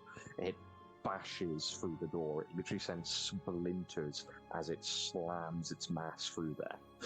And as it does so, the light on the other side, still hanging from lanterns running along the outer edge of the cargo hold, just floods into the room. As you look up at him, then look back, you can see her just stood at the base of the stairs. The water just slowly rising over her body. She's motionless, and it's only as the water passes her chin over the mouth, past where the hole of where the nose should be, that her eyes are the only thing left staring at you.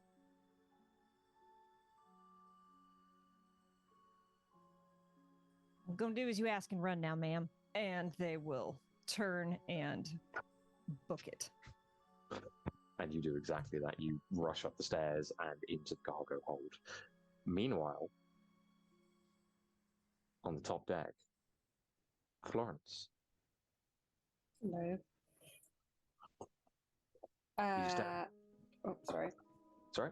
So No, you're still you go for it. so you're still stood with Lucas, he having just told you what he did. And it's completely up to you what you want to do next. There's all that's left is the silence of the vessel.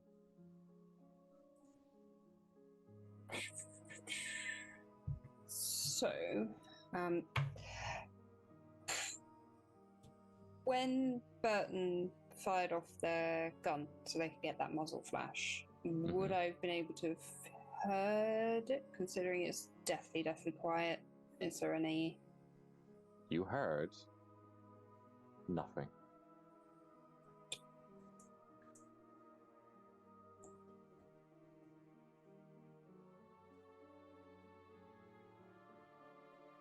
So, I know they're on the ship somewhere. Whether they're alive or dead is another matter. I like to think, from knowing Burton, most likely alive. But there's Certainly also, hope so. yeah, there's also a part of me that kind of just wants to set fire to the ship and be done with it.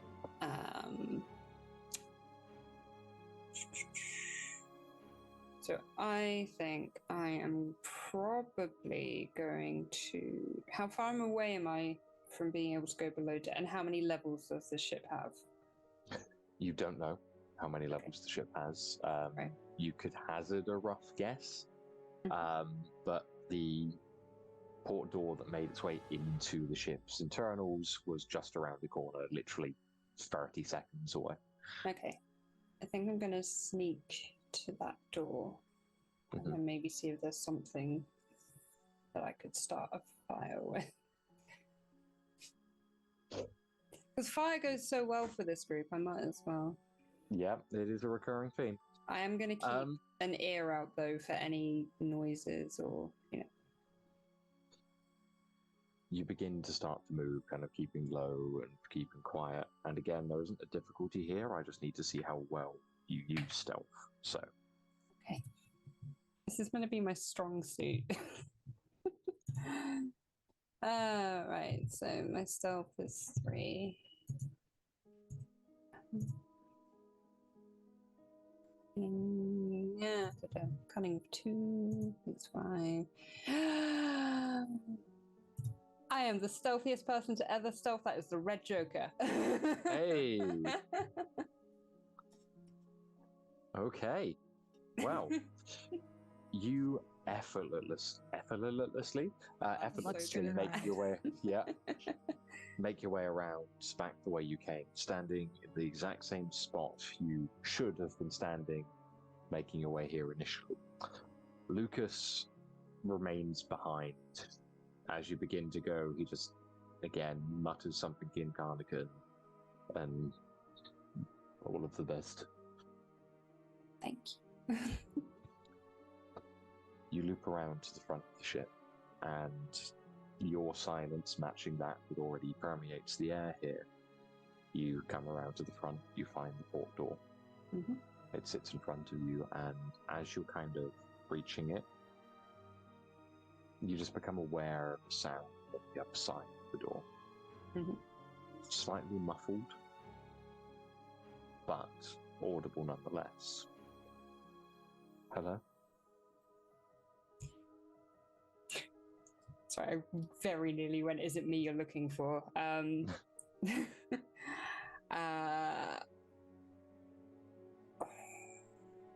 Hello? I don't, okay, it's repeating. Okay, in which case... Don't really want to face one of these again. You said it was slightly muffled. Behind this door, is it a big open space? I wouldn't know, because I'm outside. Yeah. Can I see through this wall? Hello? Is there any other potential way in? Can I sort of scout along from this door and see if there's another way down? With the red joker you got, yes, happily. Cool. You push around the side of the building and you find yourself looking at a mirror of the passage you just took. So again, it's a very narrow, straight portion of the ship with, again, lots of shattered glass lining the sides. You quietly and cautiously make your way down, and it leads to the exact same area, the same open spot on the other end of the ship. However, as you're moving down, you can see through portholes that lead into the actual cabins. Mhm. I will ask you and tell you that there is no check required. Do you want to look through those portholes? No. You just move past them. Yes, I'm looking for a door. Considering that one of the voices that we encountered last time came from inside one of the portholes, I'm just going to ignore them and just try and find a door which doesn't have a voice behind it so I can get in and look for something. You do a quick loop of the ship itself and find that other than that door, the only other way that you believe you could get below deck is by opening the large cargo hatch, which is attached to the crane. It has a very simple mechanism to allow it. It would be very loud. It would take a while to actually fully open, but it would allow you to get straight down into the cargo deck. That sounds like a big red button. Maybe? Oh. Just as you decide what you're going, I'll prepare myself as well. Oh, okay, right. I thought we were going to go back to Burton to give me a bit more time to decide. No, I'm having liquid courage for you. Oh, okay. See, the sensible thing would be for Florance to try and sneak through that door, because then she knows she's only facing one voice. But the big red button is opening the cargo hatch.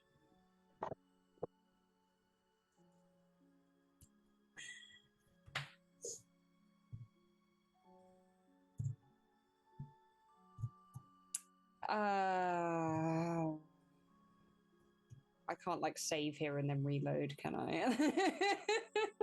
No, you also can't hold your thumb on the earlier page of the Choose Your Own Adventure novel. Oh, okay. Okay, I'm gonna be sensible. I'm gonna open the door, not the cargo hatch. With your, I'm gonna ask for the confirmation here that you are opening that door. I'm opening the door. I'm doing the sensible Florance thing, even though I really want to push that button, but You grab the handles and twist. The ship's door just creaks and as it opens, and you begin to pull it aside. Immediately, the voice becomes louder. Hello? Hello? As the door swings fully open and reveals the corridor beyond. It is just a plain ship's corridor, underworn, simple. It hits a slight climb and ramps off towards the far end of the vessel. And to the left-hand side, there are a series of open doors that will soon lead into the cabins. But right at the end of the hallway, there you see a large mass of bloodstains covering the room. Chunks of brain matter and skull and other bone embedded in the walls, blown into them with significant force. And echoing around the corner. Hello? Wherever it's coming from, you can't see it. okay. You'd have to go all the way down the corridor. Past all of the doors. Yep. Why can't this just be an empty corridor? I mean, maybe it is. Yeah, maybe. That maybe is doing a lot of work. Oh, I hate making decisions.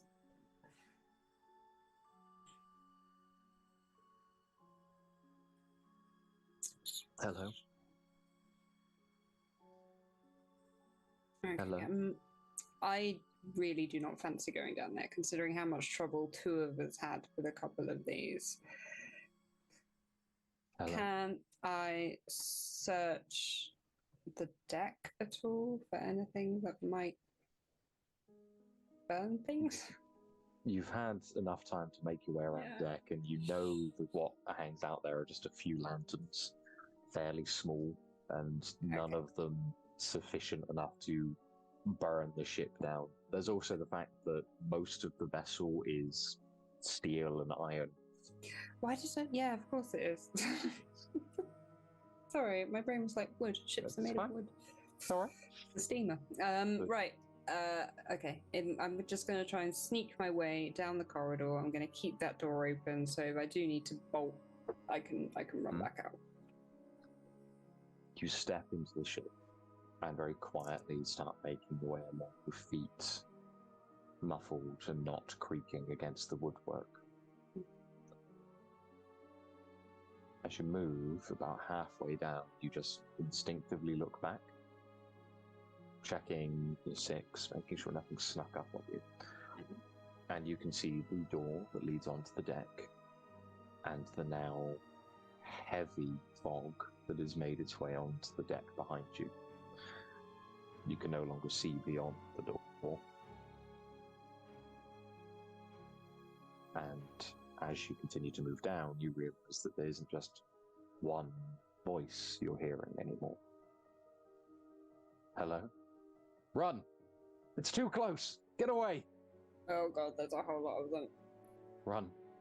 It's too close! Help! There's at least 4. I can't take... as I've passed the cabins, if I check them, do I know which ones are empty and which ones aren't? You flick your eyes to each of them as you go down. The first is bare, relatively plain. The second hosts a small pillow fort in the corner. Various bits just piled up in an almost childlike manner. The next shows a tattered and bloodied set of bed sheets hanging across the floor.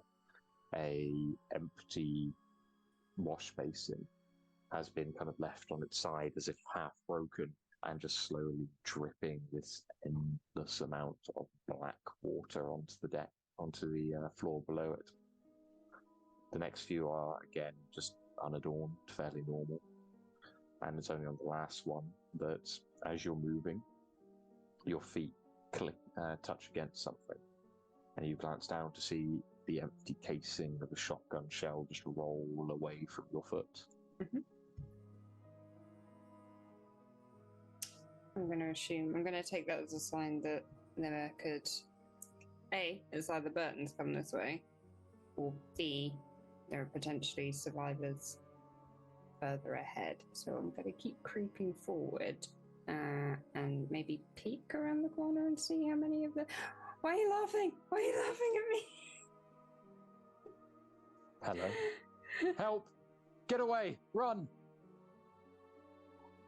The voices continue and they grow louder and louder, and as you reach the twist in the corridor, you glance around and see the first. The man in the sailor's in a, again, protectorate uniform. Slight variation to the uniform you've seen on the two that you've just spent a few days traveling with and thrown overboard into darkness. He lies there, his head blown apart. A large gouge where it should have been. It's twisted and broken as if hurled by an immense force. And it's just curled up on the floor, but you can still hear the sound coming from it. But it's immobilized, right? Hello? Hello? It seems to be. Okay. To its right, you see a stairwell descending downwards. And in small patches, kind of, you can just see it on the wall and on the floor.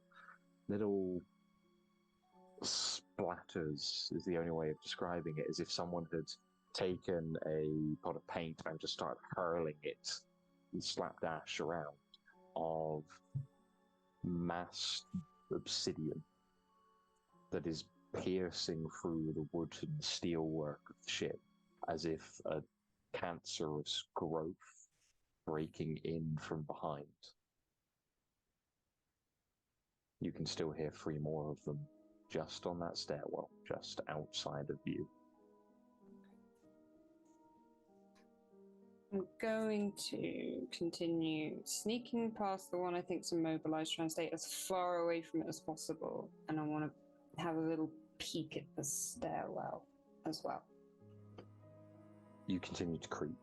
It doesn't move. It doesn't seem to react to your presence even as you get close. As you come to the stairwell, you look down. You see 3 figures. The first is clambering up the stairs, locked in mid-step. One hand just hanging loosely in the air, its face twitching still. As it continues to repeat, "Run! Run! Run!" A gouge of black stone tears through its body. Again, in the same pattern as if someone had hurled paint at it, it just reaches from the shoulder across as the stone rips up through tattered flesh. The skin and broken pustules of flesh hang loosely in the air as if caught in mid-movement and just held there forever. Another one is a few feet down, running. The same thing. Gouges of black stone popping free from their body. "It's too close! Get away!" And behind them, at the bottom, still gripping the lock of the ship's door, again a gout of blood across from it, and several stones popping across its body. Is the final one, just holding the door, which now hangs slightly open. None of them move beyond the slight twitching of their forms. So to me, do they... Oh, sorry. That's right. To me, do they appear like immobilized like that first guy was? You hope so. They haven't been dismembered and blown apart in the same manner.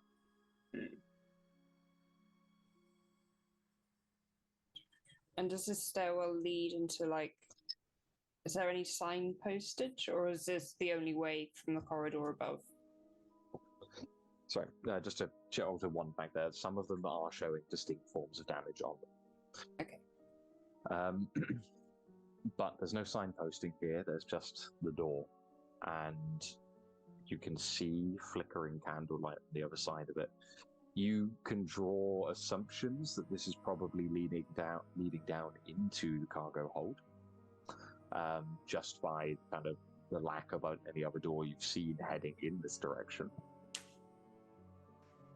And this appears to be the only way the corridor that the door you took leads. So it's just might as well just keep following my nose. Okay, so I'm just going to very, very quietly, and as much space as I can give these guys on the stairwell, creep my way past them. You very slowly, cautiously make your way around. You pick your feet. You pick your steps carefully. You make your way past the first. Its body just continues to twitch. As the growths continue to move, you can actually, as you move past them, even through the shouts of their own words repeated, you can hear the stone grinding against itself, as if it's still very slowly, very stubbornly growing. A second, you duck under its an outstretched arms that seems to reach towards some form of safety. The third still gripping the door. And you realize as you get there, there's this slow creaking, as it is distinctly, slowly but surely pushing the door closed. Mm-hmm.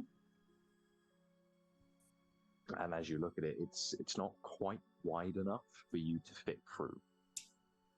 You'd need to pull it open. As I'm there, Mm-hmm. can I hear if there's anything on the other side of the door? Yeah. There is a combination of sounds on the other side of the door.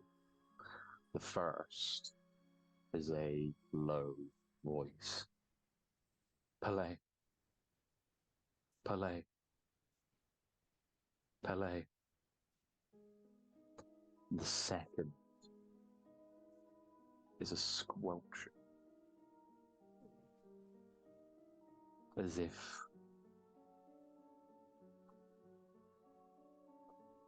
arriving mass was worming its way through something. You can hear soft sounds in the distance.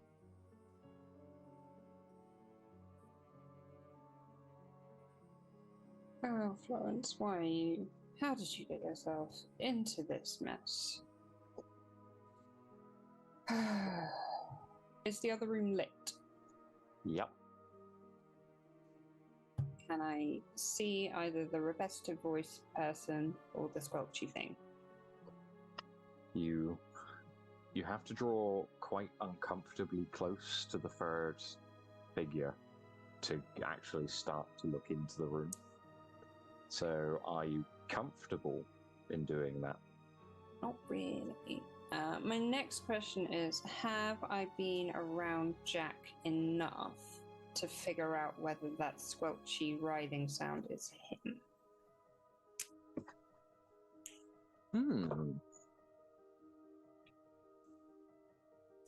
Let's say, do me a wilderness check. Ooh. For you... I was going to say, I do feel like we spend a lot of time experimenting about what makes things grow and what doesn't. Yeah.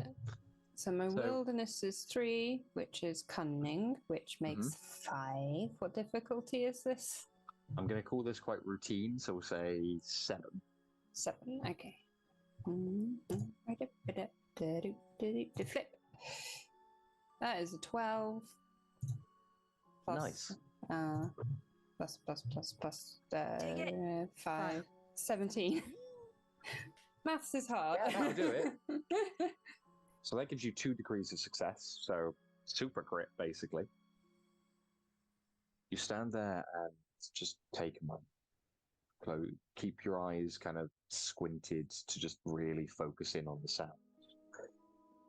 And you have heard them know this noise. It's the same noise that happens when the first few times you've seen the stems and the vines protrude from just under the stones of Jack's body and push through the skin. This is larger.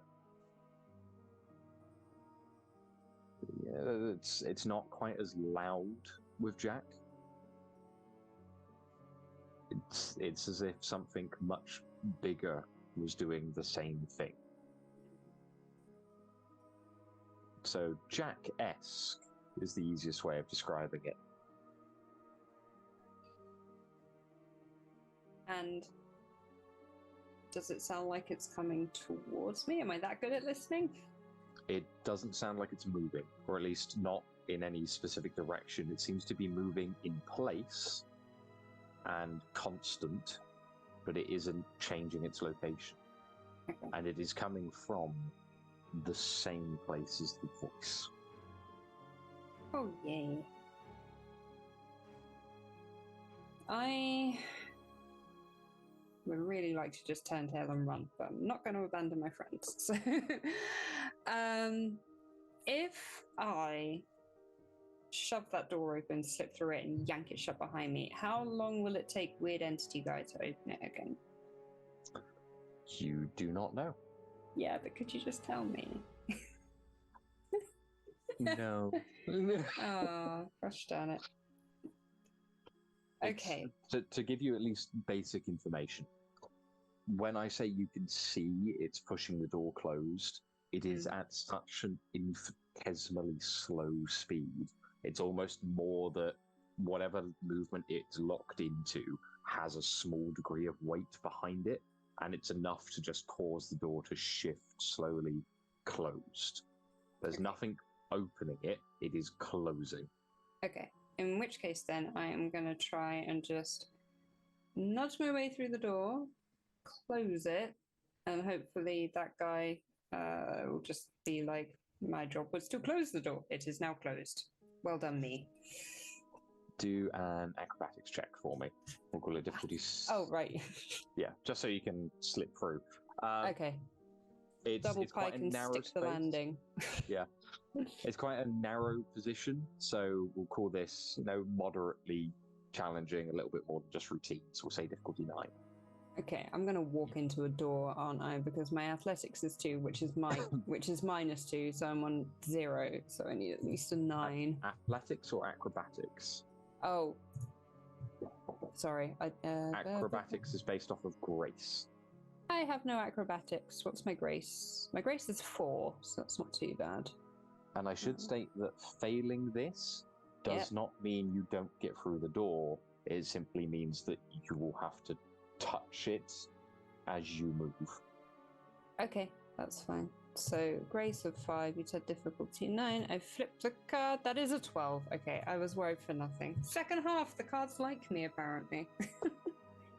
You easily pass through the door and just quietly slide it closed behind you. The door seals, and you have, of course, the same handle on your side to lock as you want, as you choose. Are you going to lock it?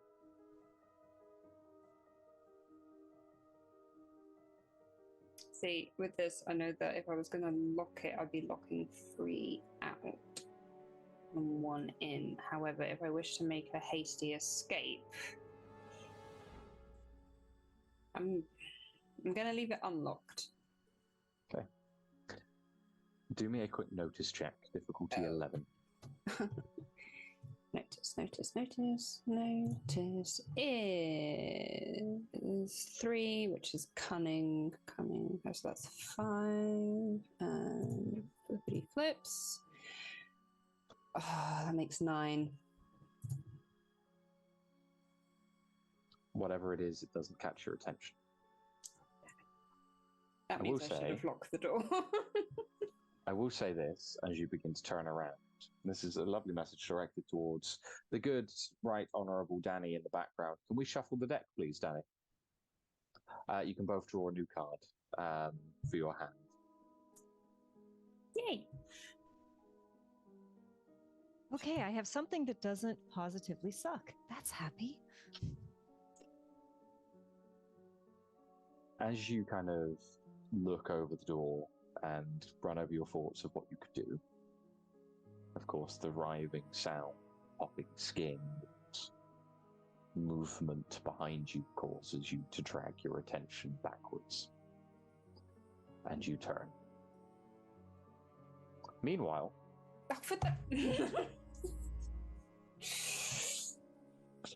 Ben, you are infuriating. I know you probably wear that like a badge of honor, but still. I do. Yeah, don't encourage him.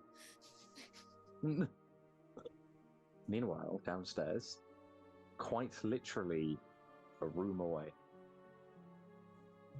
Burton,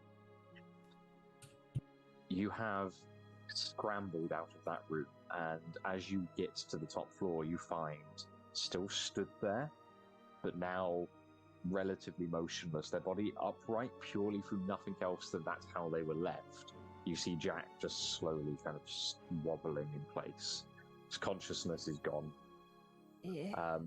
You can see vines writhing across his figure, some of them wrapping around his feet and into the floor.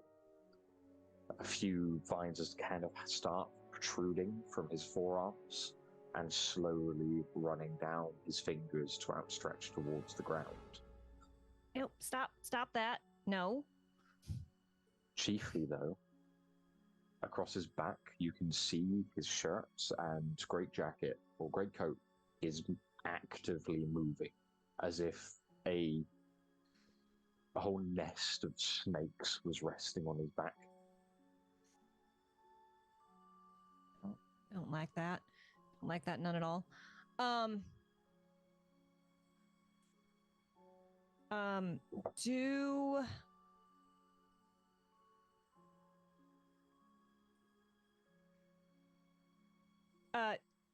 As much as I don't want to get near this all this writhing, it was real cool until just about now. I want to just reach up and try and like check for a pulse.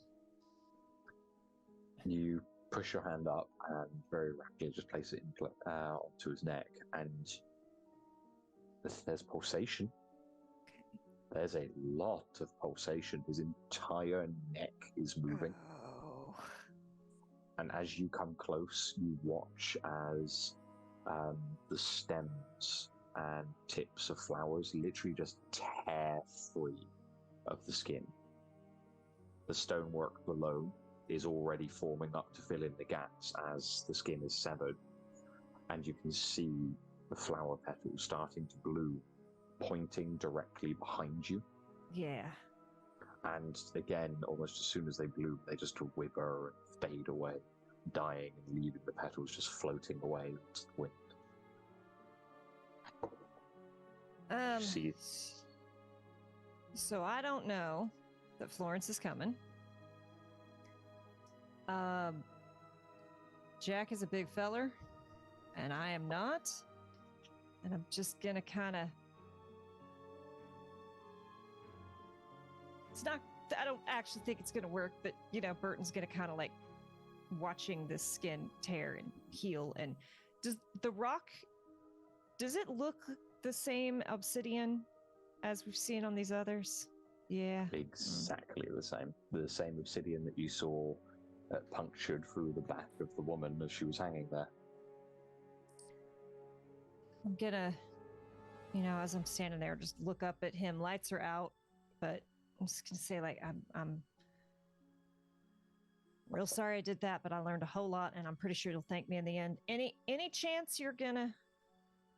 And Burton's just gonna try and find the least writhy wrist and just take it and just give it a tug and just hope he doesn't just completely flop forward and face plant, but not many other options. You reach down and, as I say, the vines are sprouting both ways. Yeah. As you kind of just reach out and wrap your hand around his wrist, the vines just pass over you, almost kind of putting enough pressure to keep your hand stuck there for a moment. You'd actually have to pull free. You give a slight yank to the wrist, and the vines tighten. Oh, come darn it, no. But as you pull, you feel them pull with you, and his entire body just steps forward following the movement. Yeah, I'm gonna... I do not like this, but this is what we got, and I'm just gonna look up at him and... Okay, this is how we gotta do it, I guess. And I'm just gonna, as quickly as I think I can make it happen, pull him through the cargo hold and kind of glancing back from where we came and just think about how I really wanted to sink this ship, but there's just no time. I don't have the tools, and I'm just gonna try to get him out of here as fast as I can. You start pulling and causing him to just take one lumbering step at a time. And with every movement, he kind of keeps moving. It's a very slow process. And with every step, you become more and more aware that more water is slowly making its way up out of the ballast hold and into the cargo hold. You can start to feel the ship shifting at the weight of it. The first few steps are clear. The next few are slightly sodden as the water just rushes to pass over the soles of your shoes.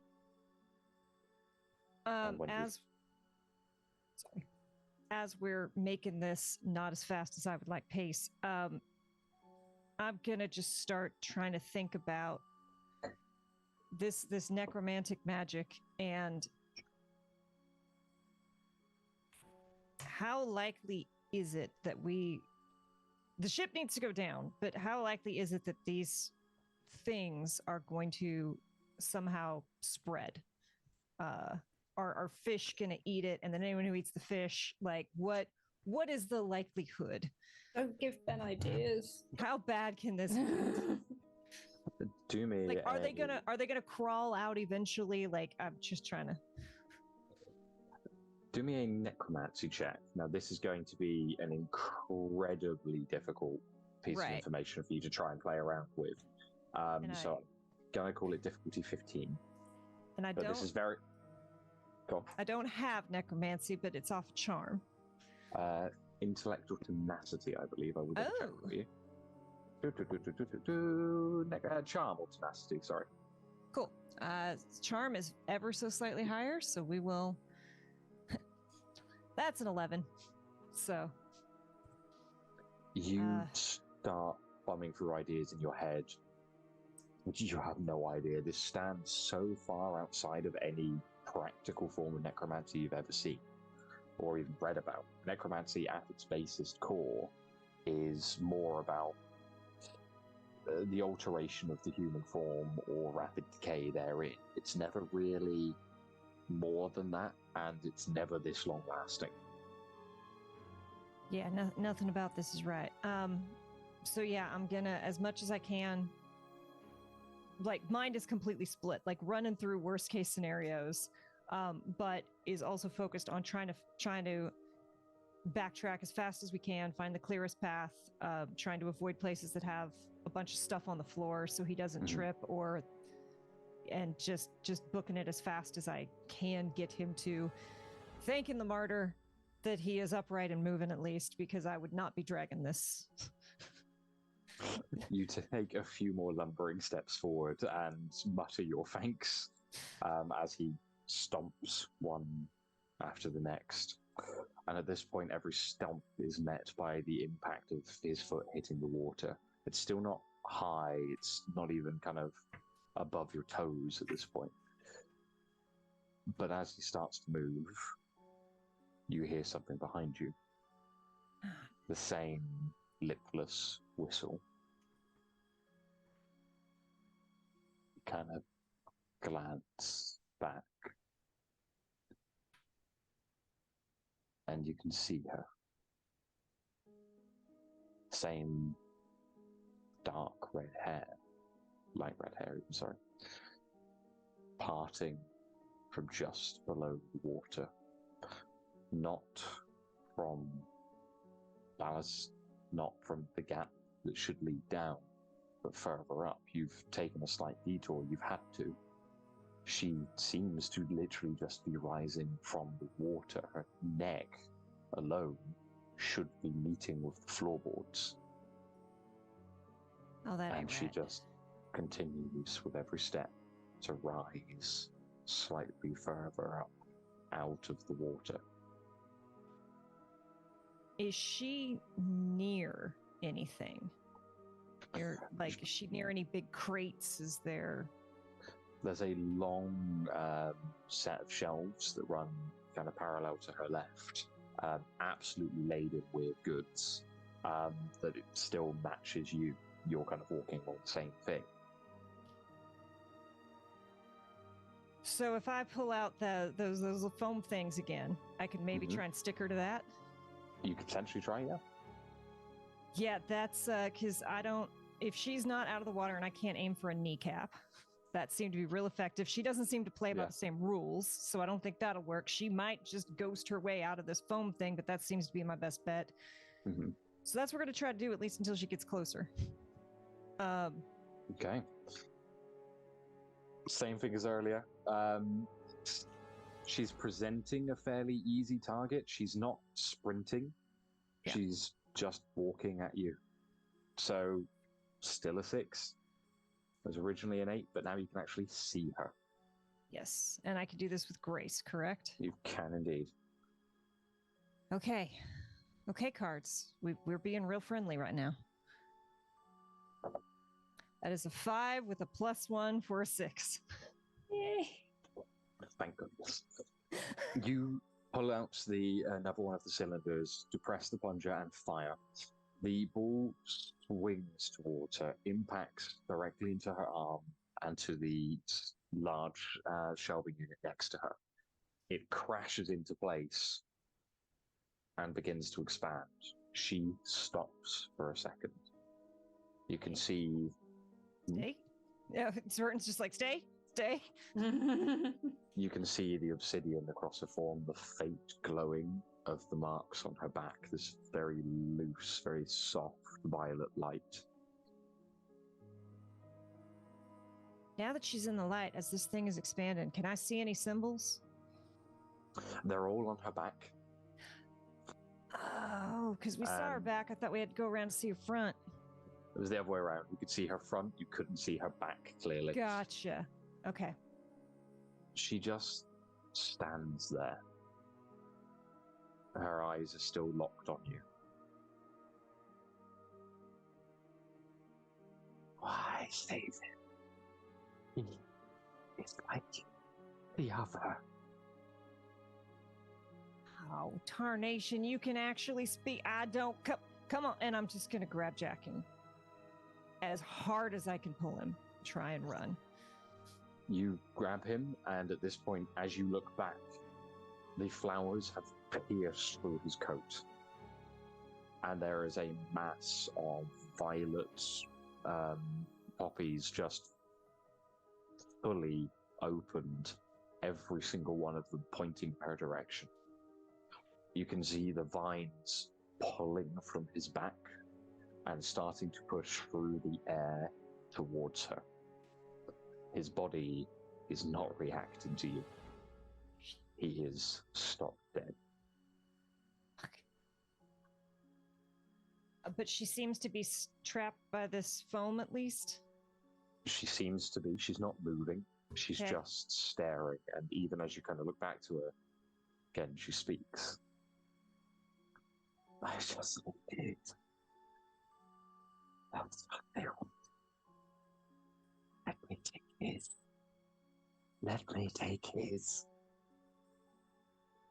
Take his what? And I'm gonna run, put my back up against Jack, and just start pushing and shoving, start watching her. You push your back to Jack as you shout. It's not going to be pleasant. Oh, it's not going to be pleasant at all. It's going to be horrible. Nope. The first thing you feel is you crush the poppies, and you just feel them pull back into his body, even as the petals and the flowers break. The vines impact into your back, and originally, when you feared that they may simply try and go around you, they try and go through you. The second you push against them, they push into you. There is that slight piece of pressure in numerous spots along your back and your shoulders and the base of your skull. As they make contact, there is a slight probing, as if testing the material they're faced against. You have the option to move. Yeah, I'm pulling away from that. That is, nope, that is not what I signed up for. You just take a step forward, and they kind of just hover in the air before continuing to push and move towards you in the air as she repeats, or she responds to you. Face. Why do you need... Give them all my back.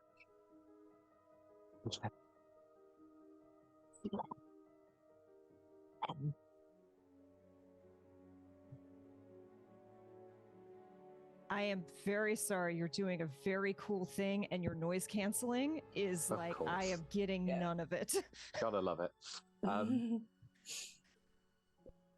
Took my face. He took my face. I need his. Once more. I need to offer him something.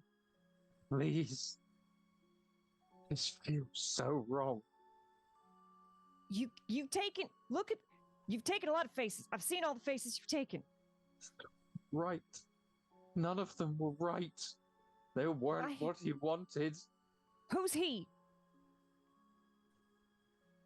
Smiling man. The man and Sybil.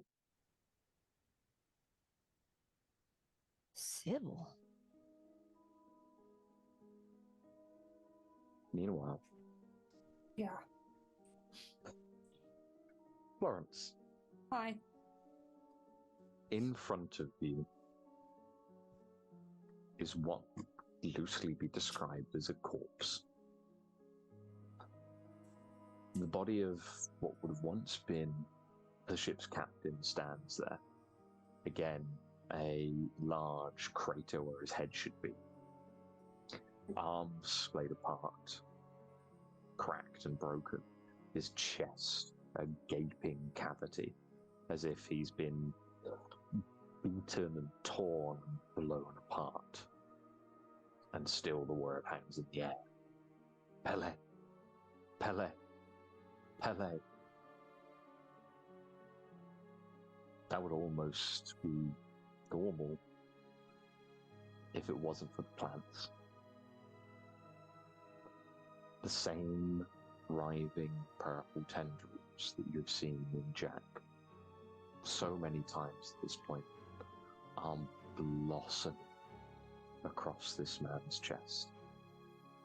You can see a root structure forming where the hole in his chest is, as the cavity is being filled with mycelium, slowly locking and interconnecting, and the smallest buds of poppy flowers are being forced upon them.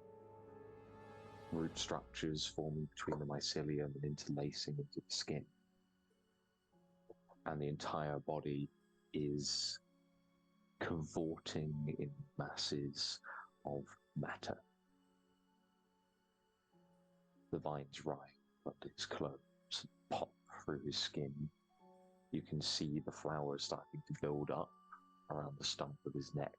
You can see small bits of blood being drawn back in by the flowers, and the leaves just dipping in and going a slight blackish violet as they absorb every ounce of this man to simply flourish. And his body is there, twisting, popping as the flowers and vines and this colony of vegetation takes root.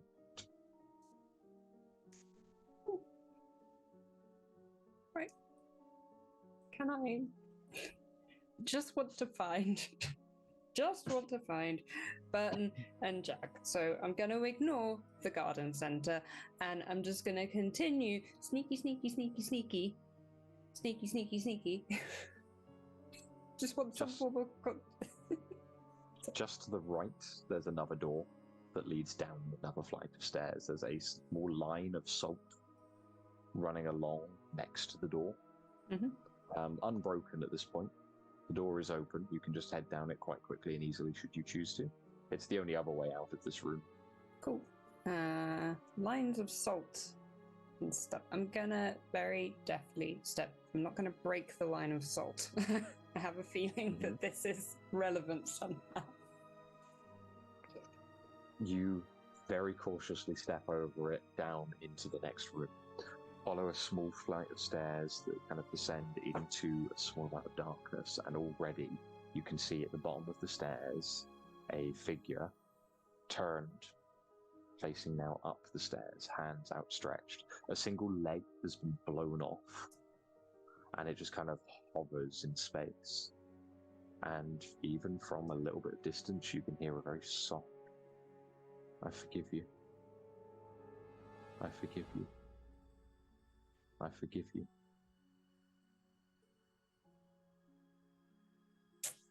Just blocking my way into the next room. You could slide past it, but it will be another acrobatics check.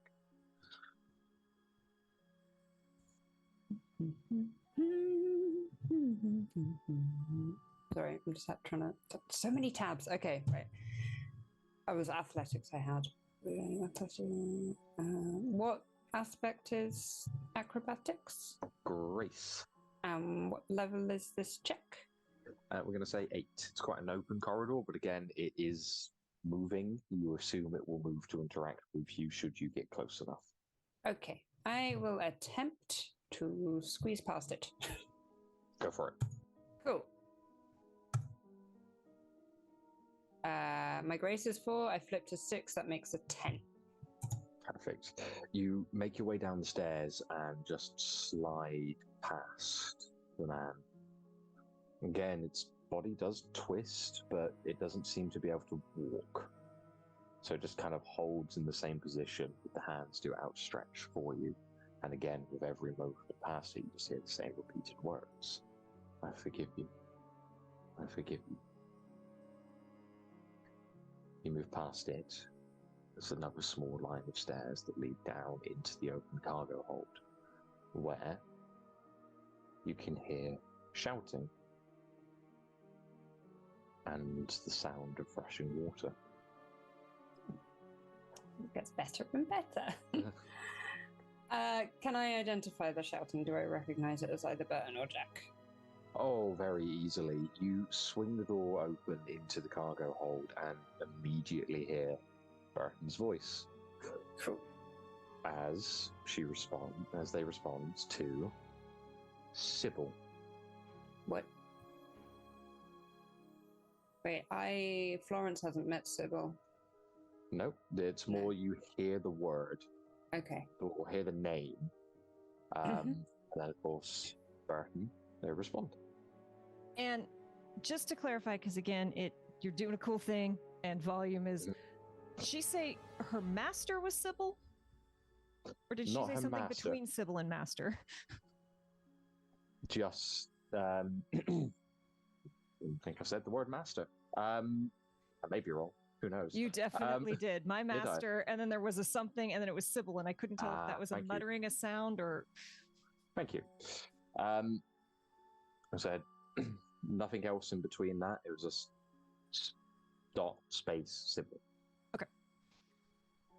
Yeah. I don't think... She's chatty, but I don't think Burton is ready to chit-chat.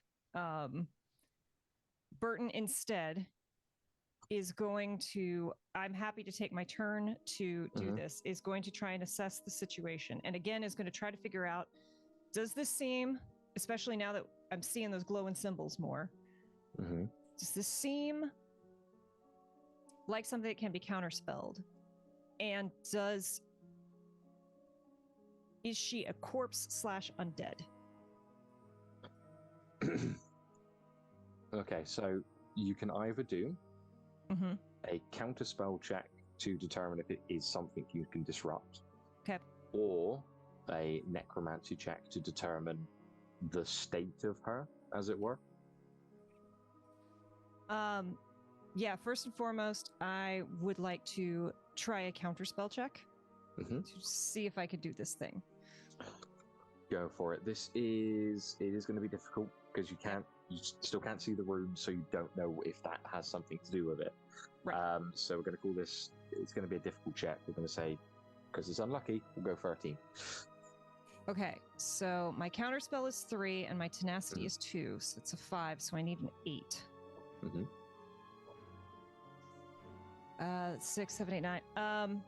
I am, only because this would be such a nice, I don't think it's going to work, but I'm going to burn my 9 from my twist deck to just know. So, you look over her a bit more, and as you do, you see something very, very clear that she is in pain. What you had assumed to be water or wet, the wetness of the musculature beneath, is very, very clearly tears. And you get the impression that this isn't exactly something she wants to be. You get the impression this is something that's been forced upon her.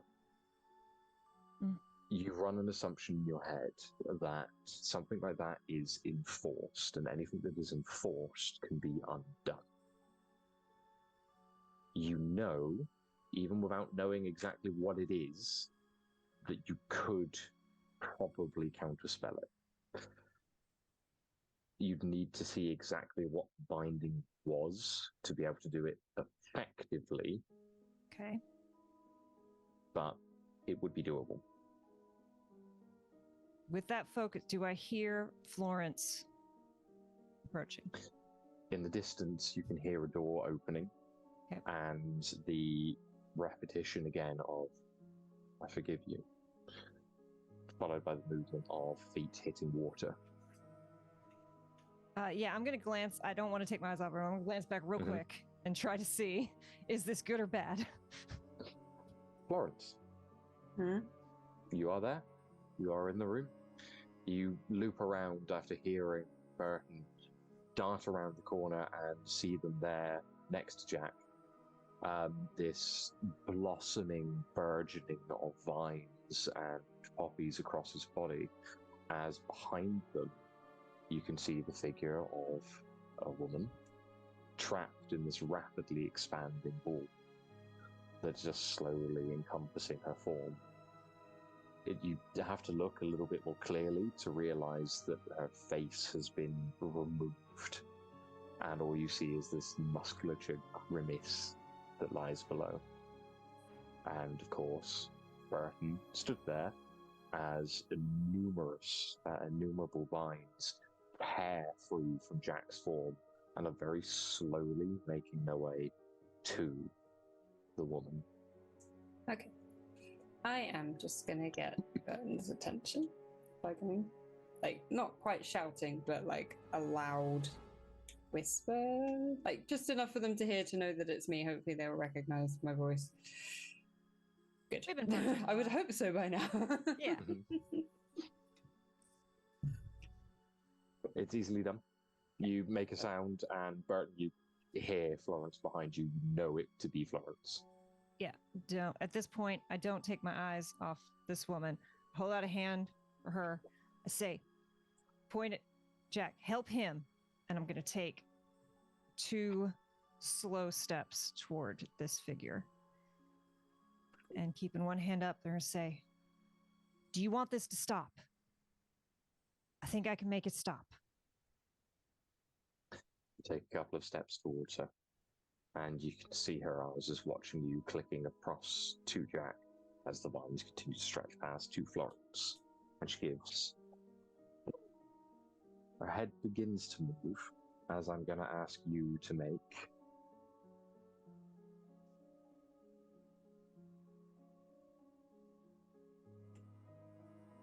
Let's say a bewitch check.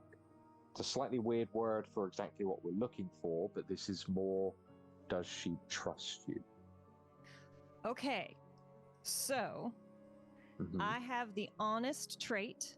So Wonderful. this gives me a plus to all convince and leadership duels. I don't know if Nice. that counts. That will definitely count here. I don't have bewitch, but I charm. I've Charm will do it. Yep. I've got leadership. I've got convince. For this, let's say go with convince. Okay, so that is +3 plus another 3 to charm, plus whatever my what my honest gets me.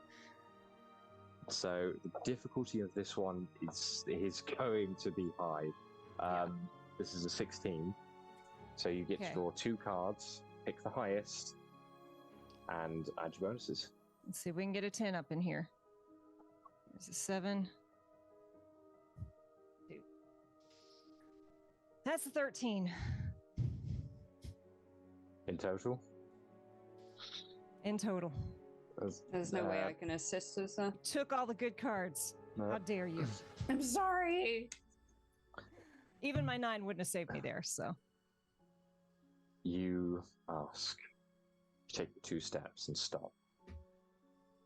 She looks at you. Her eyes snap between the 2 of you.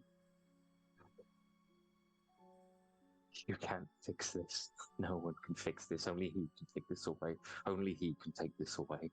Oh. I'm going to make this stop one way or the other. We can do it nice or we cannot. You want this? You want this? This will save you from everything, she says as her body begins to just liquefy. She half steps forward and you just see her disperse around the ball of foam. Ugh, gosh dang. And she just shakes and quivers as her form begins to reconnect with itself. You want this? You want me to kill you? They all wanted me to kill them. It was better this way. And she kind of reforms directly in front of it. How Would be far is better she? for you. 5 yards? 5 yards. Okay.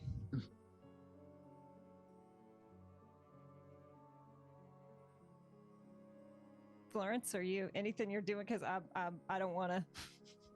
And you can hear and see all of this, Florence. She's not making it quiet.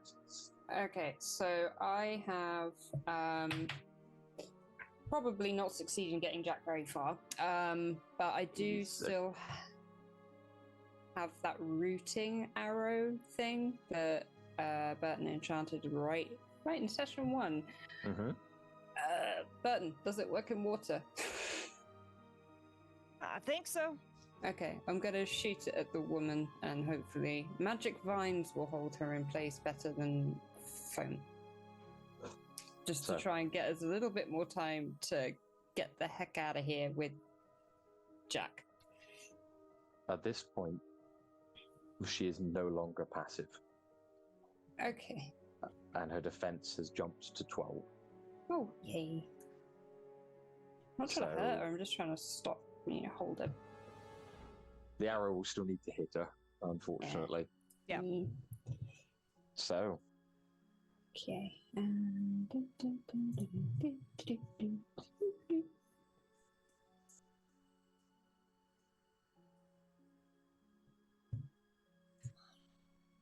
So? Sorry, I assumed you were, from the sounds of it, I thought you were flipping cards. It's an archery check. Okay. 12. I also have tricky shot. Mm-hmm. So I get, I can ignore a minus. There's no minuses to this, it's just difficulty 12 shot. It's always worth a try, isn't it? Okay, archery 3 with grace +4. That is a 7. We are starting strong. Why cards? Do you have a cheat? Now's the time to use a cheat if you got it. Oh, okay, so 7, that makes 8. What did you say, 12? 12. Okay, I can't maths. Okay, I'm gonna use a 9. Mm-hmm. And shoot the arrow at the woman and try and hold her in place. Fantastic. So the rooted spell is the character may not take walk or charge actions. Okay, how long does that last? Until the start of the caster's next turn. Okay. In this regard, we'll treat it as the start of Lynn's next turn, just for sanity's sake. Yep. You fire the arrow and it impacts into her the moment she reforms. Immediately it crashes into the center of her chest, and the arrow itself seems to pass through her to a degree. You watch as her body liquefies around it and begins to pass through. But as it hits about that midpoint, the arrow glows and just explodes outwards in a mass of roots and vines that slam into every direction. Immediately she howls out in pain and is basically watches her arms are pulled out in every direction, and you can already see her just pulling against them, but definitively stuck in place. Mm-hmm. Cool. Okay, in which case I'm like, we need to get out of here, come on, let's go. And then like probably just try and grab Jack's arm and try and heave him. Try to sort of talk to him, just like, we need to get out of here, Burn, we need to get out of here, let's just go. Let's get back to the biscuit. You grab Jack and try to move him. His body is not shifting. You look down at his feet as the water is now rushing up higher and higher and is passing over his shins and towards his knees at this point. And you can actually see that the vines and roots have spread out from his leg and have embedded themselves in the floor. He is quite literally rooted in place. Okay. The vines that are covering his face now do so entirely. It's almost as if they're trying to pin him down.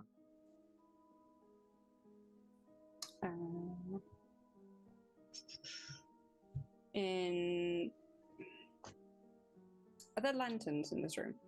Yep. How many? A fair few. There's at least 8 on either side of the room.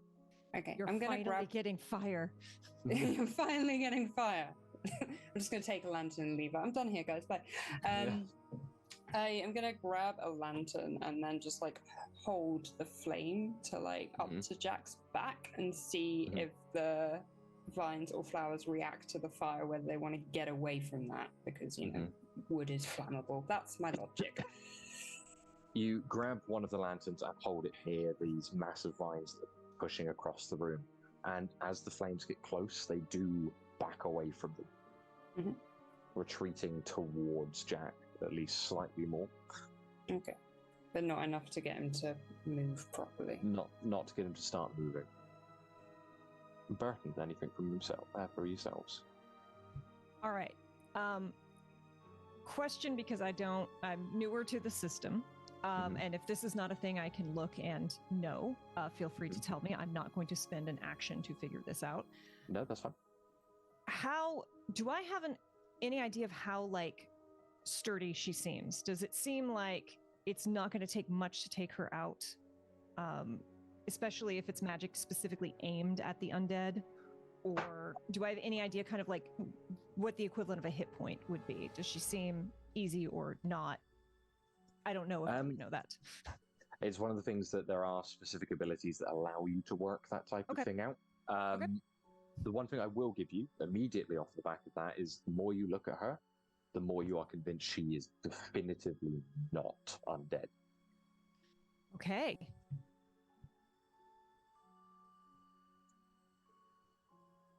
Okay. So this is, I've got a couple options, which is why I'm asking all these questions to try to figure out. So she is definitively not undead. But she is also not an inanimate corpse. No. She is, for all intents and purposes, alive. Alive. That's fun. All right. Burton, seeing that arrow and their spell take root, is going to, thank you kindly, and sprint towards her and around her and try to get behind her to look at these things on her back. I want to look at them and figure out how I can undo this. You rush past her body, loop under a few of the vines as you can again already see them starting to rot and fall away as the spell begins to fade. And for the first time, get up behind her and you can see this intricate web of carved runes literally cut into her skin. And you have a moment to start analyzing. So, I need you to make...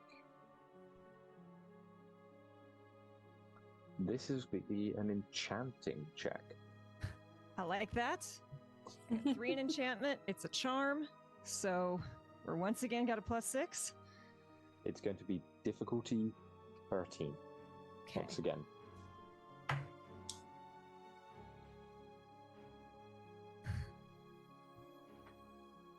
That's an ace. And since I'm failing anyway, I'm gonna cheat to get this ace out of my hand. That's going away. That's fair. You take a moment, you look over the web of runes and intricacies. They mean nothing to you. How close do I have to be to her to see this? Not very. There's enough light in the room to give you a good kind of yards distance bare minimum. Yeah, I'm gonna look at this from as far back as I can because I only need to be within 10 yards. So, is it in this system? Is it kosher if she doesn't turn around for me to try this again next turn? Very much so. Yeah. Okay. Not trying to cheat, just trying to know the rules. So yeah, don't worry. That's what I got. I'm gonna just sit here and be like, what in tarnation does any of this mean? Florance, get him out of here. I'm trying. Comes straight. Well, it comes to their turn. Yeah. Immediately, she continues to just thrash against the vines and the roots holding her in place. You don't understand. This is going to be better for you. He will find you like he found me, and he will take from you. Just let me make it easier and give you peace. Who's he? The smiling man. He was with them. With the child. Travelers. People.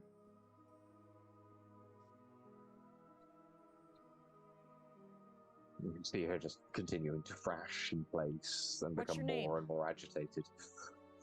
I was Pele. I was a cook. He took it from me. He took everything from me. And there is a flash of audible rage that passes through the room to the point that you feel a rush of anger through yourself.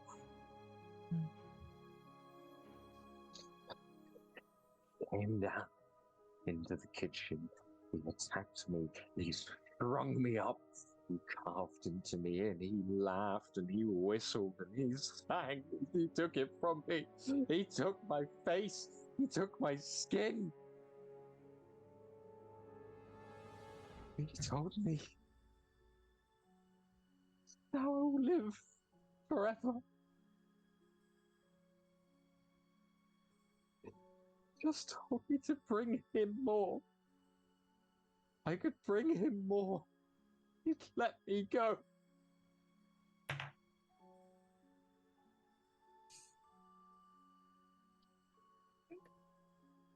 I honestly don't think this smiling man will let you go, regardless of how much you bring him. And I'm just going to be like, maybe with 2 lanterns now, trying to kind of not set fire to Jack.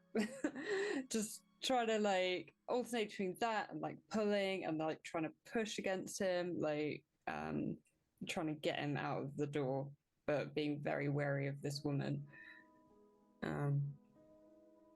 You continue to hold the lanterns up. You say what you say. Make me a convince check. It's gone higher now due to the initial failed one. It will creep up by 1 every time you fail. So it is now 14. 14, convince. Oh, this is You may, well. now that both of you are here and actively doing this, however, you may add Burton's ranks in convince to yours. Oh, Burton, what are your ranks, please? That's 3.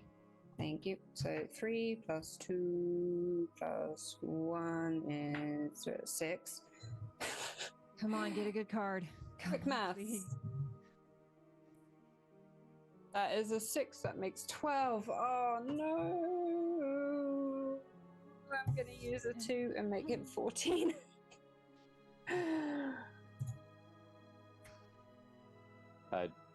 Doesn't add it to it. It replaces the original card. It replaces the first card. But it gets the low-ranking card out of your hand. Okay, in which case we'll just keep it with. I will put that back in my hand. She just shakes her head. You don't know that. None of you know that. None of you knew it. They said the same. When they came to me, when they tried to bury me, when they tried to throw me overboard, they tried. I can't be down there alone. I can't be alone. They're with me now. I keep them with me. They will stay with me forever. You can be here too. But what if we don't want to be? It's better than if he finds you. If. He's the same. And her eyes fall to Jack. They both smell the same.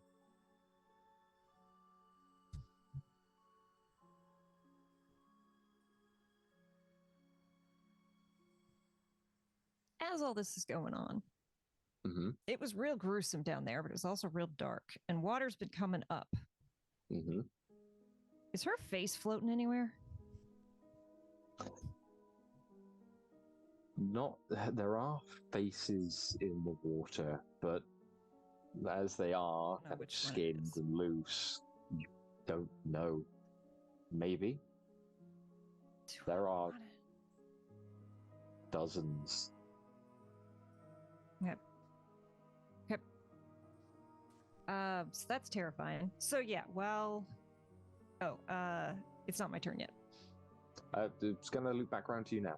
Okay. So it'll be yourself and Florance in any order you want. While Florance is keeping her talking and trying to get Jack moving, I'm going to try one last time to try to counterspell this before it gets ugly. So I'm just going to try to look and see if I can make any sense of this. Same difficulty as last time. Okay. So it's counterspell. Oh, it's tenacity, so I get a +5. So again.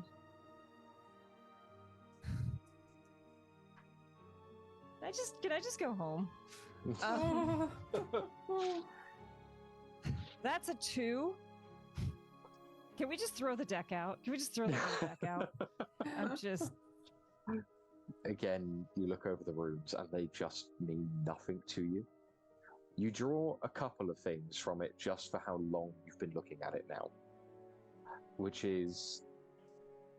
You've seen enough instances of this in the past to recognize someone who is copying or reciting from a playlist, as it were. Every single cut, every single nick is very practiced, as if whoever was doing this knew it by heart. There is almost an artistry to the carving. There's a flourish to it. If it doesn't tell you anything about it, it tells you something about who did it, at the very least.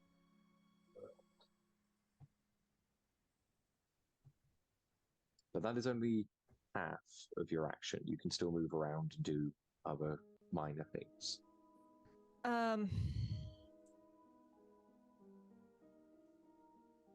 I have nothing good in my cheat deck, and I don't think there's much else I can do.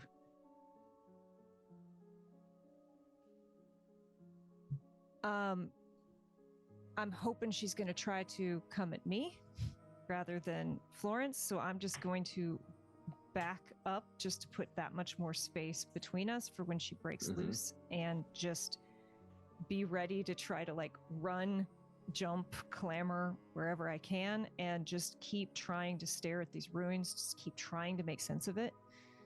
I assume I can't try another convince. That other thing was my action, which is totally fair. We'll say that you'll still be able to assist if Florance tries. Cool. Yeah, Burton is just gonna back away, still looking at these, still trying so hard to make sense of it. You know, listening but only half listening to what's being said, and just hears this horrible, and they just shake their head and they're just, I am so sorry. That's all I got. Florance. Cool. What was the last thing the weird lady said to me? I can't remember. Essentially that it's all the same. Yeah. Yeah, it's not the same. Okay. I was going to say, Jack smells the same as the smiling man. Is that what you're saying? That's exactly what she's saying, yes. Okay, cool. Okay. I might try and get some sense out of her, even though she's angry. It's like, where did you meet the smiling man? And then I might also just be trying to cut away at the vines on Jack's feet while I'm looking at her. Make me, in which case, again, we'll go with convince. I'm not a very convincing person. That's 3. That was 6, wasn't it? Unless you fail by 5 or more, you will still kind of have her attention. You're just not going to kind of endear yourself anymore to her. Okay, I'm going to roll the Black Joker again, aren't I? 6 plus 1, 7. Oh, you did get my +3. Yeah, that was with the +3. It's done. You can't help me. I can help you. And she takes a step forward as the roots just continue to fall away from her. Let me help you. I'm fine by myself, thank you very much. Is there anything else you'd like to attempt? You can still move. You can quite happily continue to just cut away at the roots below Jack.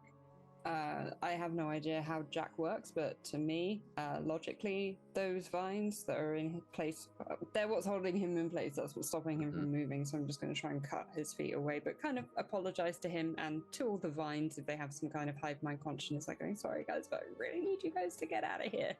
Those are bad. Don't be nice to him. Yes. Okay. Up away, just cutting. You can feel them just falling away under your blade. Even underwater now, so you can see the lines floating to the surface with every slice. You start to free him, but he will still be rooted for another turn. So behind her, you can see Burton as they move into the better position, trying to just keep attention back on them if possible, as the last of the roots fall away and Palais is free.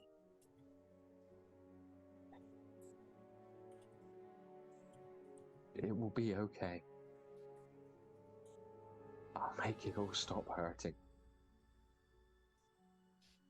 I promise.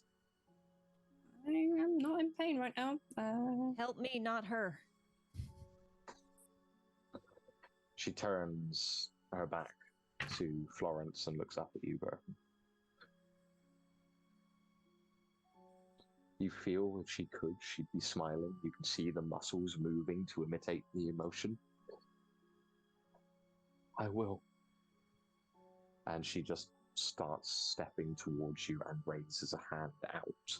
Are you going to actively be trying to avoid her? Yes, please. I assume as much. I just wanted to check. Yeah. In which case, can you make me a defense check, please? You are looking for... Okay, so this is an interesting one. Boy. A 6, Okay. but if you draw a mask, it's a difficulty 14 check. So only if the card is a mask is it 14. Anything else, it's a 6. Okay, that's good to know. Yeah, I've got a +4. That is a 3 of crows, plus a 4, that's a 7. She starts coming towards you, and you just dive out of the way as her hands reach up. And immediately as she does, you can see the water rippling around her as if it's pulsating out to find you. Mm-hmm. You throw yourself to one side, and she just misses grasping at you. She throws herself in place in anger. You said you'd let me help you. Just stay still. It will be less painful for both of us. I want it to not be painful. I want it all to stop. You can trust me. You gotta let me help you. I can help you more than you can help me. I promise. As you did very well in that, George. Go on, make me another convince check. All right. So I've got 3 in charm, 3 in convince. Is Florance giving me a +2? Yes. Mm-hmm. Okay, 3, 6, 8, and then I get to draw 2 and take the higher, unless we're past that. Okay. Nope, that's still fine. Come on. It was it? What's 14. the difficulty? 15 okay. Now, sorry, 15? actually, because there's been another failed attempt. Okay. I thought it was 11. Nice try, Lynn. So we need a 9 then. Mm-hmm. Okay. Okay. That's a 5. Oh. And a 4. I hate everything that ever was. You look her in the eyes as you say it. I'm not the most charming character ever, and it doesn't work. I'm not allowed to cheat for her. I can't replace that 5 with this 10, can I? No. Unfortunately, again, there are things that do let you do that. You look her in the eyes, speak, and you can see deep in there, she wants to believe you, but the fear permeating her won't let her believe you. No, No, you're just lying. They're always lying. Everyone always lies to me. At least he told me the truth when he said what he would do. She looms over you. And her hand again rises, ready to just reach out and help you. Further up the hallway, Florance, you cut the last of the roots holding Jack in place, and you feel his body begin to move. At this point, the vines that were reaching out have gone a good 4 feet away from him. Still Towards not quite that woman. close towards that woman, just inching closer and closer. Okay. But as So- you slice... Sorry. No, you go. Okay. As the roots are sliced free, his body does loosen a bit, and immediately the vines start to pull back slightly. As you have that momentary feeling of completion, elation, you look up at him, and his body begins to move. When you hear movement behind you, there are footsteps coming down towards you. The clash of metal boots impacting into the water in heavy, sure movements.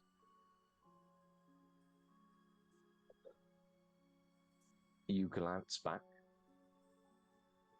and see the rounding figure of Justicar Canehurst. No. Why? His gaze passes down the boulder. You can feel him looking not at you, but at Jack and the thing behind you. And there is a sudden pitch scream from both Jack and Pele. Jack is the first. His body arcs backwards and the vines across him begin to thrash and flurry, and he screams in pain. Immediately you watch as the vines start to try and retract back in and are being forced out as rapidly as they can. You see the vines on his face pull apart, the stones rapidly pushing in and out of his skin, sending flecks of blood out in every direction as his eyes grow wide and his consciousness is violently and bloodily returned to him. Behind him, Pele, currently looming over Burton, screams. Her hands snap to the side of her head and she bends backwards in pain. Her body begins to fluctuate. You can see the water holding her together starting to give way as if she can't quite hold herself in place. And Burton, the pain starts to slowly come for you as well.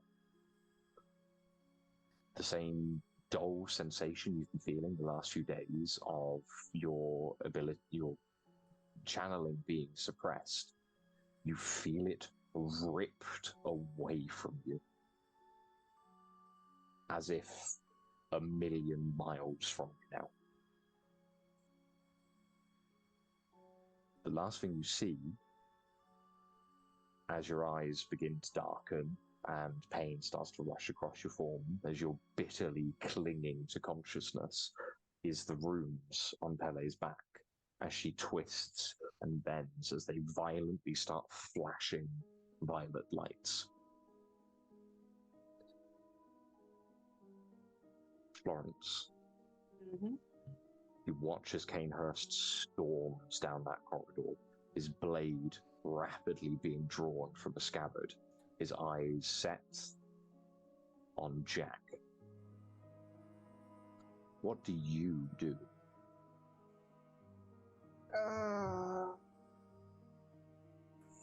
I'm gonna regret it, but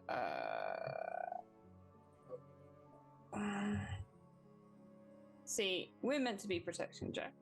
And now the woman's screaming, and I've got a unconscious Burton. The cause of all this is Canehurst, and I will fail miserably, I am sure of it, but I'm gonna try shooting him with the rifle. Okay, stop making that face at me, please. Well, I just want to... Choices. Yeah. I love it. Like, he's threatening my friends. I feel I need to ask the eternal question. Yeah. Am I sure? Are you sure? Yeah. Right, okay. In which case, then, what I might do is just yell at Canehurst. Wait, hang about. Is Burton underwater? Has she fallen? Yeah. I'm gonna get Burton out of the water so her head is above water, because their head is above water, because I do not want them to drown. You rush past Jack. Just crash through the water past Pele's form as she shudders in place. It's literally like watching her start to blink in and out of existence as she becomes little more than the water around her and then reforms. Every single time you see this embedded instance of the runes hanging in space, even when the water takes over fully. You rush down, grabbing Burton and pulling them up. As you can see their eyes starting to flutter. Burton, you can, as I said, you are fighting to cling to consciousness. Yeah. This isn't so much as if you're feeling the life pull from you, the air being yanked from your lungs, but a very core part of you just isn't there right now. Yeah. And as you look past Florance, you see Canehurst's form descend towards Jack. Mm-hmm. His blade rises and swings down. And that is where we will end for this week. Why? Yeah. If Jago comes back and finds out I'm the reason Jack's dead because I decided to save Burton instead, he's going to be so mad at me. Look, he was this close to getting left down in the hole, so like... Okay, yeah. Basically, Jack, you're being too problematic, so... God, how dare you have a job? Well, thank you once again for being with us this evening, or morning, or afternoon, or wherever the hell you may be. And exactly. And we will be back in exactly 3 weeks to pick up and go from there. And hopefully we will have all three of us, or all three of you here this time, to see exactly how this plays out.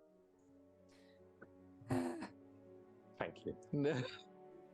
So, to do a quick round of goodbyes from everyone here, we'll start in the opposite direction to which we began, which is Kay, please. Oh, that's me. Okay, hold on. Let me consult the calendar. Hi, I'm Kay. I apparently cannot draw good cards today. That was truly tragic. Hi, I do TTRPG stuff. Find me every Tuesday at Chaotic Wholesome Presents for the Table Talk Show. All things TTRPGs, from hot takes to indies and intersectionality. Find me this Sunday. I will be over at Girls Run These Worlds playing a Lord of the Rings one-shot. We are all hobbitses, and I am rather intent on taking over the Shire, and it's very inconvenient that Bilbo Baggins came back and took it from me, and we're just going to have to deal with that. Yes, that is pretty much everything I have scheduled right now. I do lots of stuff. I'm all over. Please follow me on the twits at KDamnFear for however long that lasts. And yeah, there's lots of stuff coming out. You can find me. Right now, season 3, we're in hiatus, but on the Emergency Power podcast, All 3 seasons are out. You can hop in at the start of season 3. We are also doing power packs, and I will show up as a surprise character at some point in the power packs. We are playing the Skittermander saga. So if you want wholesome hijinks in Starfinder, go check out the Emergency Power Podcast. And thank you all for struggling through this with me. I'm so sorry, Kay. This is, I thought I was dice cursed, but I am apparently also deck cursed. So this is fine. This is just what happens when I try to make a character really good at something. It will always be the one thing that no random number generator will ever let you do. And had I gotten to draw one more, would have been on. Would have been on. We'll keep it at the top for next time. It's fine. I'm done now. Lynn. Hello, I am Lynn. I'm also known as Pan, also known as Pan Falls Art. You've seen me pop up in the chat tonight. I am an artist and Twitch streamer person. If you liked the cards tonight, I drew them. If you like dystopian future cyberpunk cityscapes, I draw those too. But tomorrow we're doing watercolors and flowers. So if you want a break from what's been happening tonight, which has been pretty stressful and horrific, come join me. I usually go live between 10 a.m. and midday British summertime. It's pretty chill, can be chaotic, as streams will want to be. But yeah, feel free to come hang out. Awesome, thank you very much. And you mentioned flowers, so surely it's not that heavily pulled apart. They're not poppies. It's gonna be a chrysanthemum and some peonies. Cool. Well, I'll remind myself of that for next time. Completely change the bouquet. And as ever, I have been me. I am Ben. You can find me anywhere and everywhere. In the very unlikely situation I ever say anything online, try again, Ben. When I'm not here, I work over Diffuse Entertainment, writing for them and project managing for them. So if you like this, go and find the adventures I've written, and you can put up with my insanity. It's not worth it. You have to pay money for it. We do this for free. Yeah. So, as always, thank you very much, everyone. You can see all of our wonderful sponsors in chat, as I'm sure Danny is doing his job in the background, unlike everywhere else. That's right. I'm coming for you even live, Danny. So, thank you very much, all. We'll see you next time. Bye-bye.